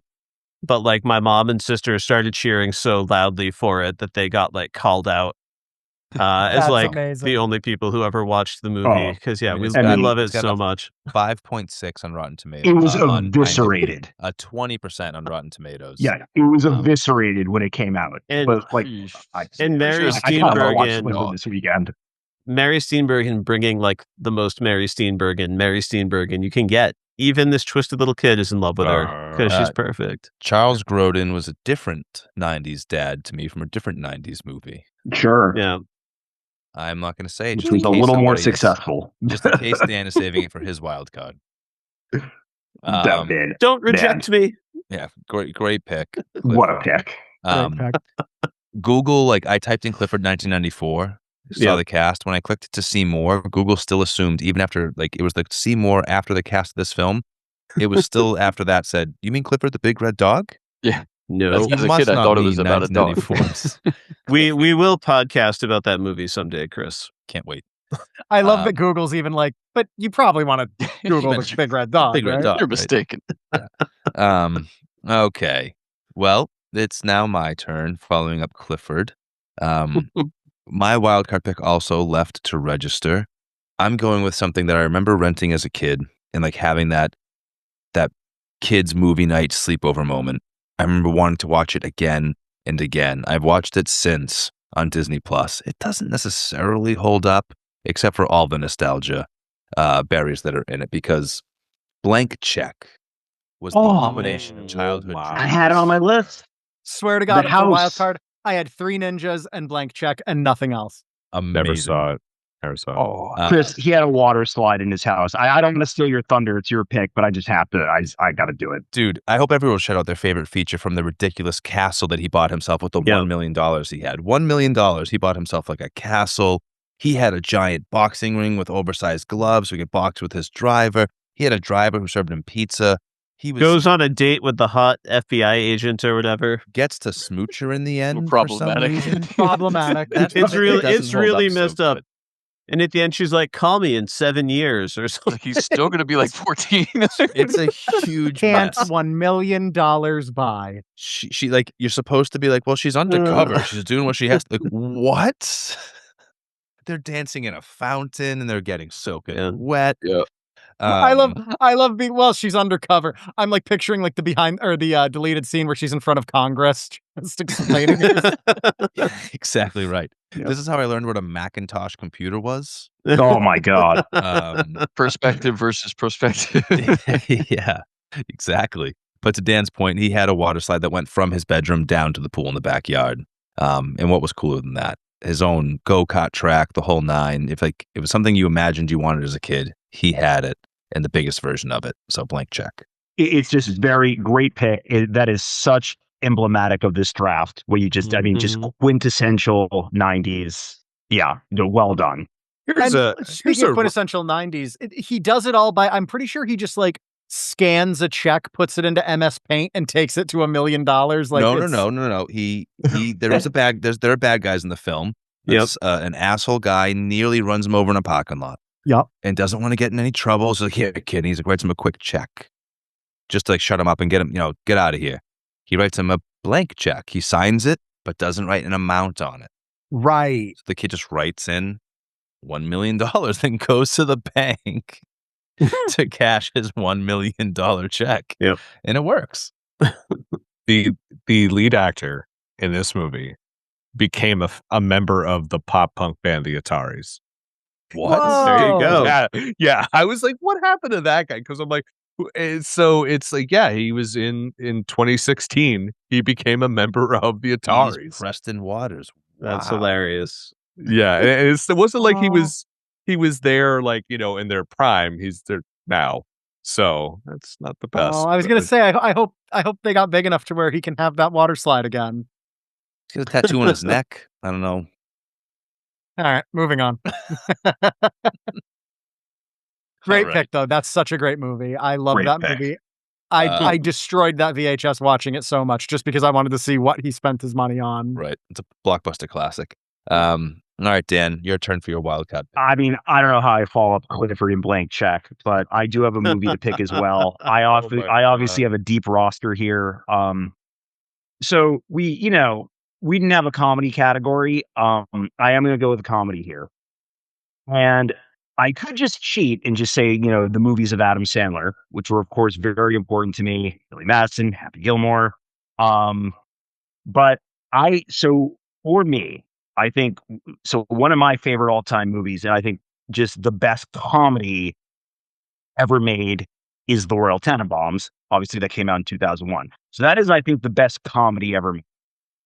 Just acting, emotions, however you want to grade it. But the funniest movie ever made for me, and it still is to this day, is the movie that has made me laugh the most. While I love Dumb and Dumber, which is probably a close second, I will be taking Wayne's World. Nice. Oh, I thought you were going Ace Ventura. Ace Ventura is great too. I could also say the comedies of Jim Carrey. I could do that. But Wayne's World to me is just too important to leave on the board here as my wildcard movie. It is, for me, the funniest movie ever made, with one of my favorite comedic performances ever, with Dana Carvey as Garth Algar. The scene where they're spoofing just like sponsorships is one of the, if not the greatest comedic scene you will ever see in a motion picture. But even beyond the obvious scenes like the Bohemian Rhapsody, all that stuff, yada, yada, yada, we all know the list.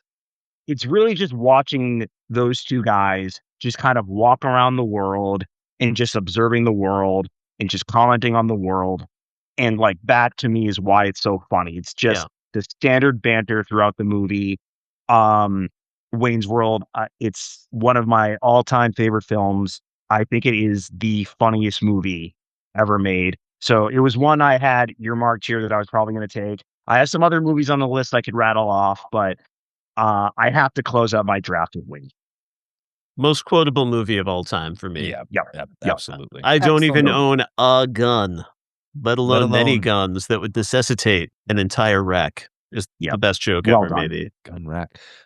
Anytime, car, game on. Game on. Constantly. Great pick. Yeah, it's in that PG-13 weird 90s gray area that like we definitely were allowed to watch this thing that was perhaps not made for us.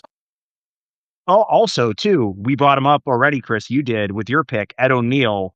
Yeah. Like, honestly, and Ed O'Neill has had a great career, but I'm not even, and people can say I'm being hyperbolic, whatever. This is Ed O'Neill's funniest performance, and it's like 3 scenes as Stan Mikita. Like, just the monologues that he gives are like chilling, but just terrible. They just come out of nowhere. Was he ad-libbing those? I love this movie. Yeah. I've seen it so many times. So, that's how I'm closing on my draft. Tremendous close. Absolutely strong follow-up to Blank Check. This is, someone closes their eyes to pictures of the 90s. They might just be picturing Wayne and Garth. All right, Bill, last pick of the night. You have your Nickelodeon game show or variety show left to pick. What's it gonna be? There's this one show I wanted to pick, but it's mostly set in the 80s. It was called Don't Just Sit There, which was they showed music videos. They also had like competitions and stuff like that. First time I ever saw Weird Al was on there. First time I saw the Bat Dance from Batman '89. So it was mostly an 80s show. So I'm going to go with What Wild and Crazy Kids. So that was with Omar Gooding Jr. Is that Cuba Gooding Jr.'s brother? You damn straight it is. And it was just like, here's ridiculous schoolyard stunts. We're at amusement parks, and I remember it was on after Hey Dude, and also Salute Your Shorts. Salute Your Shorts, yes. And that was it was Hey Dude, Salute Your Shorts, Wild and Crazy Kids. So it was that my block, and then there would be whatever like Nick Arcade, other games because other shows because you'd have the Disney Afternoon and you'd have the Nickelodeon block. So Wild and Crazy Kids. Wild and Crazy Kids, the show they ripped off to create Survivor. Yeah, I believe that because this decade launched a lot of ships. This is my observation of one episode I ever watched. That's my source. They took a bunch of kids, put them on an Survivor, island. you mean? Yeah. This somewhere is Jeff Probst is like, they're on to me. What Wild and Crazy Kids. Yeah. When I was torn about how to make the pick in this category, and I ultimately went with Guts, all that was the variety show plaguing me, but Wild and Crazy Kids was the other game show that I was like, am I really going to leave this off? It's like the one that for me that started it all, started my Nickelodeon viewing. They blew up sandcastles. Yeah, dude. Like, come on. Look at the logo. Look at those colors. Great That's stuff. awesome. Yeah, great stuff. Phenomenal final pick. Great one to close us on. That is. It's almost the same colors as like the same styrofoam soda cup that every roller rink would give out in the 90s. God bless. So hard. God, thank you for your service. Shout out Omar Gooding.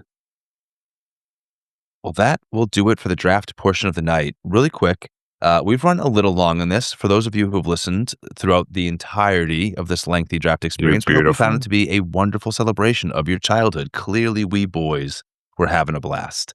But before we go, we're going to have each drafter run through their list. But they're not just going to read their list out. They're going to give it some life. Randy, do you want to tell the podlings at home what they can expect? Yeah, we're going to have everyone just do a quick rundown of their full list, and then they're going to do a really quick reflection. They're going to be picking 4 characters from these properties that they just drafted. One character that you just wanted to be this character when you were a kid from one of your properties. The next category is this character represents the ultimate rival you might ever have to face off against. The third category is a character you had the biggest crush on from the 90s, from your draft list. And finally, which character do you wish were your best friend from your properties? And then we'll call it a night. All right, man. Excellent stuff. We'll kick it off with you, Bill Bodkin. Run us through your list, and then we can give you a reminder about those who's if you need it as you get the 4 characters. All right. So my Disney show was Gargoyles, which ran on the Disney afternoon. The ultimate rival, man, it was Xanatos. He was great, voiced by Jonathan Frakes from Star Trek, The Next Generation. He just gave it this rich kind of Lex Luthor meets Doctor Doom with a bit of Tony Stark in there. He was awesome. And when he did a babyface turn later to help the Gargoyles, that show just went to another level. He was a severe badass, and I absolutely loved him. My next pick, as I try and bring my screen back up, it's the shows. It's Batman the Animated Series. It's one of the all-time greats, and yeah, who didn't want to be Batman in this one?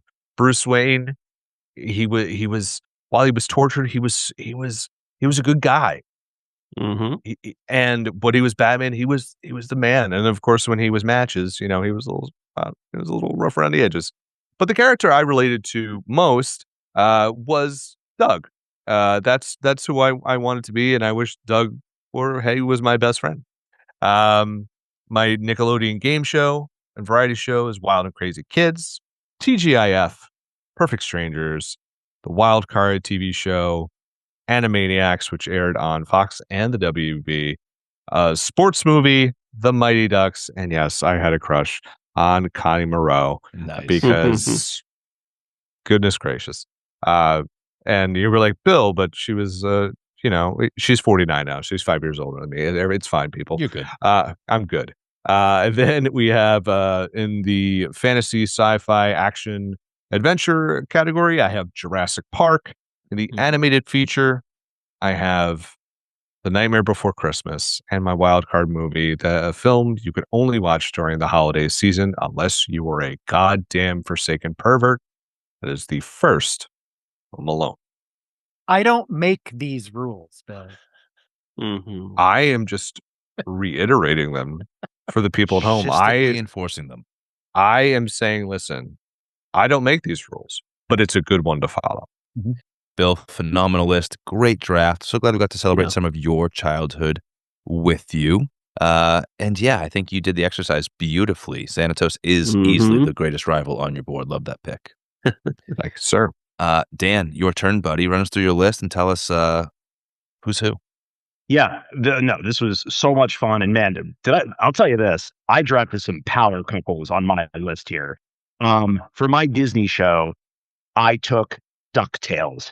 For my Fox show, I took Muppet Babies. For my power couple number 1, the Nicktoons or Nick live action show, I went with Ren and Stimpy. There you go.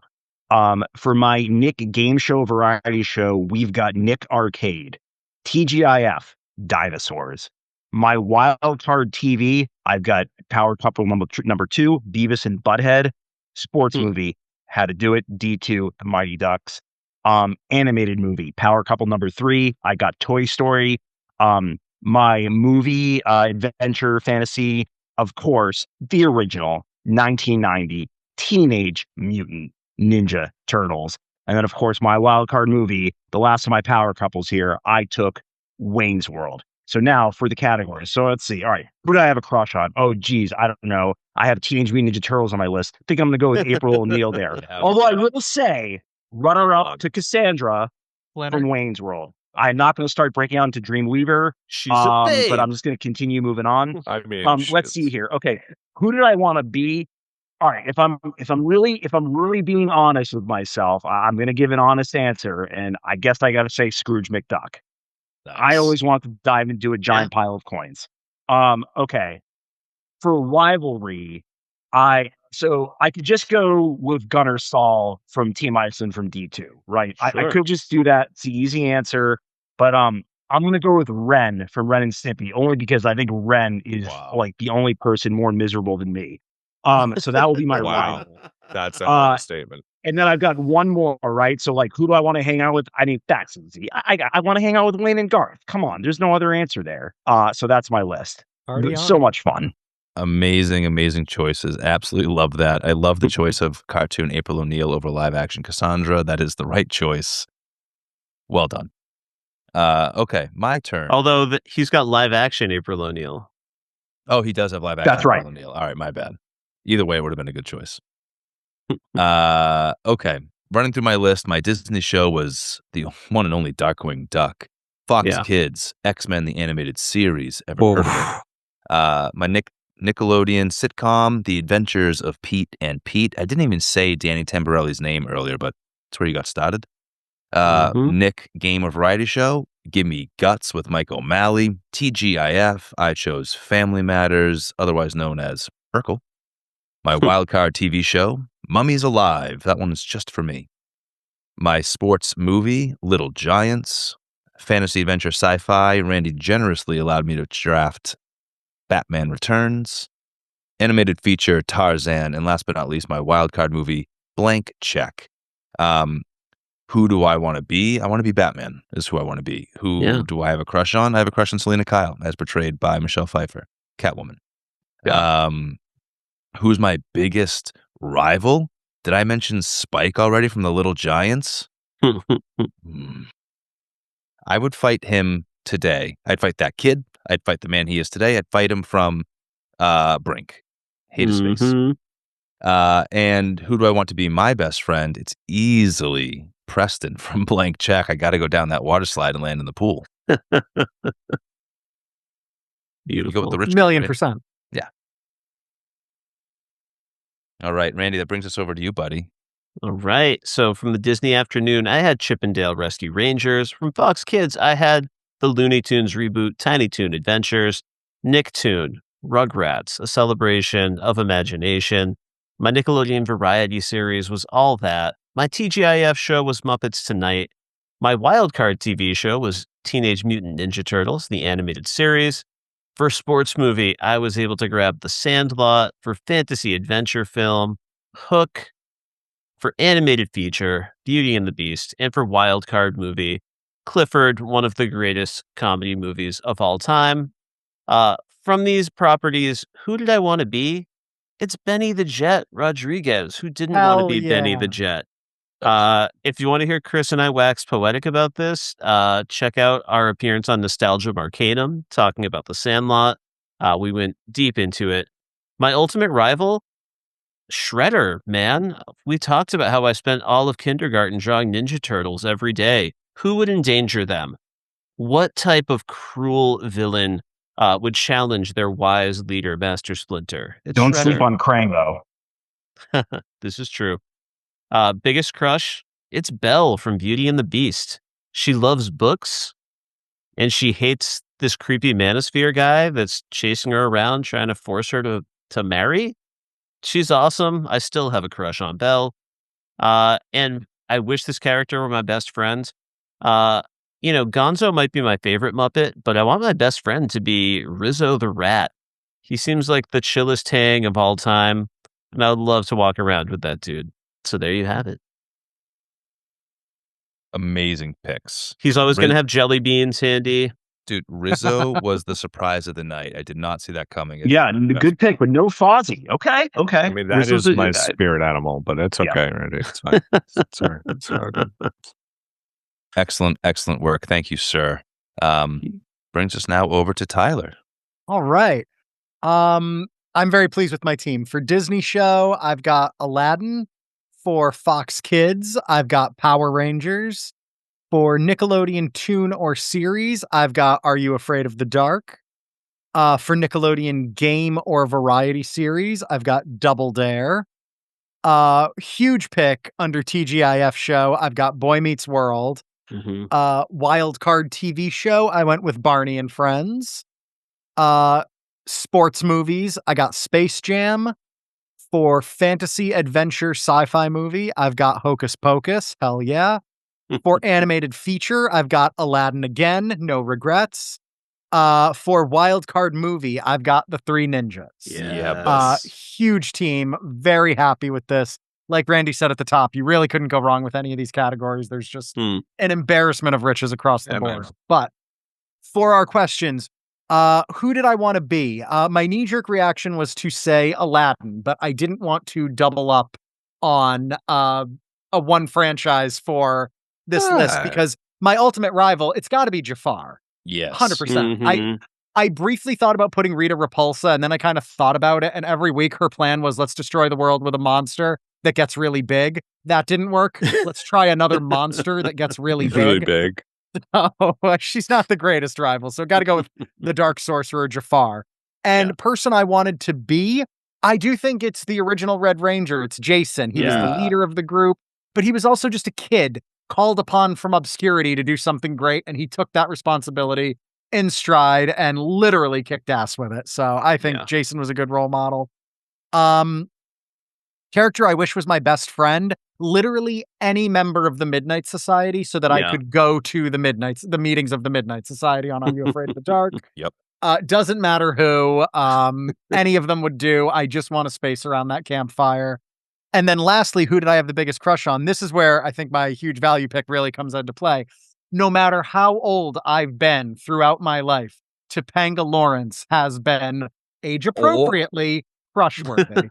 I thought you were going to say Jasmine since you doubled down on Aladdin. So, no, but I mean, close second, but no, Topanga Lawrence. Tyler had Topanga to pick from, Jasmine, and let's throw in Sarah Jessica Parker from Hocus Pocus. Yep. And the Alicia Pink and Yellow Range. Yeah, Kimberly and... Are You Afraid of the Dark? Yes. There's a lot of... And Pink and Yellow Ranger, too. So that's like... Tyler, you the deepest on potential girlfriends tonight. I did. Good draft board. He's got that. Am I wrong out of all of those? Topanga Lawrence, she's brilliant. She's got heart. She's, a loyal girlfriend. Like, she's just You don't have to sell Topanga. We know, dude. She knows up to be a very successful lawyer, just so you know. Yes. And trust me, as someone who married a lawyer, smart move. The Not Couple Goals brand is strong. I am so sorry for mansplaining the appeal of Topanga Lawrence to a bunch of dudes. Very well in the know, gentlemen. So I apologize. I acknowledge my shortcomings and hereby commit to change. Oh boy, that's amazing. All right, last but not least, Ben, take us through it, buddy. Yeah, my draft board, Disney show, Tailspin. Fox Kids show, Where on Earth is Carmen Sandiego? Nickelodeon tune or series, Hey Dude. Nickelodeon game or variety show, Legends of the Hidden Temple. TGIF show, Full House. Wildcard TV show, Ghost Rider. Sports film, Rookie of the Year. Fantasy adventure sci-fi, The Rocketeer. Animated feature, Lion King. And the wildcard movie, Homeward Bound, The Incredible Journey. Who would I want to be? I think we referenced it, but Ted from Hey Dude. I mean, he's the coolest guy on the Dude Ranch. Yeah. Gotta be Ted. Ultimate rival, Scar, I guess. Kind of a dick. Yeah, Uncle, he's a dick. You know? Absolutely. Kind of biggest a dick. crush, kind of a dick. Biggest crush. I've got some options. Obviously, DJ Tanner, from Full House. But if you've got Jennifer Connelly on the board, you got to go with Jennifer Connelly. Yeah, just like the board ends. She plays Jennifer Connelly. In Rocketeer, and then best friend. Easy answer. Well, I guess if you split between them, but I'm gonna go with Chance the dog. For Great Golden choice. Round. Oh, that's it's a great. Well great played. choice. Yeah, because Shadow, how much longer does he have? Hey, he made it through the sequel. Yeah. Right. So That's true. I would have allowed the duo of Timon and Pumbaa the same way we allowed both Wayne and Garth. If you had Sure, gone there, sure. I would have allowed it. I agree. still a little bit more of a dog person, but yeah. Chance, great choice. And there's two types of people, as we all know. There's dog people and warthog people, and the dichotomy is just Clear lines in the sand. Clear lines. Guys, this was a blast. I had so much fun. Thank you for coming and doing this with us. I would apologize to you that it went so long, but you helped make it so long. This was a blast. And I think we're all enjoying it. So I hope it wasn't too late. I probably should have known. Yeah, I gave up on. I mean, I could go another 3 hours. We love to be together, brother. I'm about ready to fall asleep. I can't. I would love to, but I'm dying. But truly, this was so fun. Like, there wasn't a wrong answer in the list. This was great. Well, thank you for celebrating the 90s with us. Randy, anything you want to add before we say goodbye and let him do plugs? No, just thank you so much for being here. And before we head out, let's quickly hear from everyone and where folks can find you out there in the world. Bill Bodkin, kick us off. Well, this was a lot of fun. I had a great time talking about all things the 90s and childhood and cutting it up with some great dudes. So I am the editor-in-chief of thepopbreak.com. We've been doing this for 17 years and going to the same party, and there's nothing wrong with that. So check us out, thepopbreak.com, at thepopbreak on all your favorite social media platforms. I am the co-host of Socially Distanced, which is our weekly podcast that we do on all your favorite platforms. This week, we're talking about the adventures in San Diego, Comic-Con, where we hosted our own panel. So we're going to have, it's myself, it's Alex Marcus, Derek McDuff, and Amanda Rivas. We're going to talk about their experiences at Comic-Con and the panel we had. Also, Bill versus the MCU. We just did 2 emergency podcasts, one on the Doomsday trailer, one on Alex's 24 hours trying to get into Hall H. And then we're going to be recording a live to tape our thoughts of Brand New Day, which we'll be seeing on the Friday when it comes out. So we're going to check that out. And finally, TV Break, which is our monthly TV podcast. We're going to be doing a whole anime episode. So you could check that out as well. And don't forget, I was on this very podcast, Media Lit, as a man of constant sorrow, talking about one of my favorite movies, Oh Brother, Where Art Thou, in honor of the Odyssey. Perfect. Thank you so much, Bill. Daniel Cohen, you've been so kind and gracious to let me come on and chat Batman with you and do a bunch of fun drafts in the past. I'm so glad you joined us here tonight. So thank you for being here. Where can folks find you? Absolutely. Chris and Randy, thanks for organizing this phenomenal undertaking. So much fun. And yes, you can find me with Chris on the Batman by the Numbers podcast, of course, on thepopbreak.com. Yes, check out some of our past episodes. We've done rankings, we've done drafts. We've been doing it for a few years now. Also, if you were a big fan of the number one pick that won this draft tonight, Batman the Animated Series, very recently, we did an animated series draft, which was so much fun. So great to talk about all those episodes. Chris, we've got a big episode coming up in August. We're going to be talking the pilot episode of Lanterns, and we're going to be talking Caped Crusader Season 2, as Bill alluded to earlier as well. So excited to be talking those things. You can follow me on X at DCohenWriter. Again, that's at DCohenWriter. And also, I recently just got on Letterboxd. I'm finally doing it. So again, not a lot of movies on there right now, but I'll be adding more. I may be adding a review to Clifford soon. Who's to say? Yeah. But yes, you can follow me on Letterboxd at DCohenWriter as well. Thanks for having me. Awesome. Thanks again. Ben Murchison, it's always a blast to draft with you. Thank you for being here. And you did a great job. Where can folks find you out in the world? So I'm at BD Murchison on Instagram and Twitter. I'll have some writing finally coming back to the Pop Break soon. And then as the football season is approaching, you can find us on Don't Tell This podcast with myself and Al Manarino offering bets you should not follow. Perfect stuff. Tyler, we love potting with you. Thank you for being here tonight. Where can folks find you and your wonderful work? Of course. Thank you for having me, and thank you for creating the space where we get to talk about this craziness. This was so much fun. If you like listening to me, you can find me on the Pop Break feed along with a lot of other cool podcasts, specifically doing Not Couple Goals, which I do with my wife, Allie Nelson. We review the latest and greatest in romantic and erotic thriller cinema. Our most recent episode we did was the Thomas Crown Affair, the original in honor of the new Michael B. Jordan one, the trailer for which just dropped today. Before that, we did Obsession. We've done the back catalog of things like A Perfect Murder, Wild Things. So if it's a romantic thriller, we've covered it or we're going to cover it. Also, please, you can find me doing help with Chris and Randy doing Remedial Rewatch. It is our community rewatch podcast.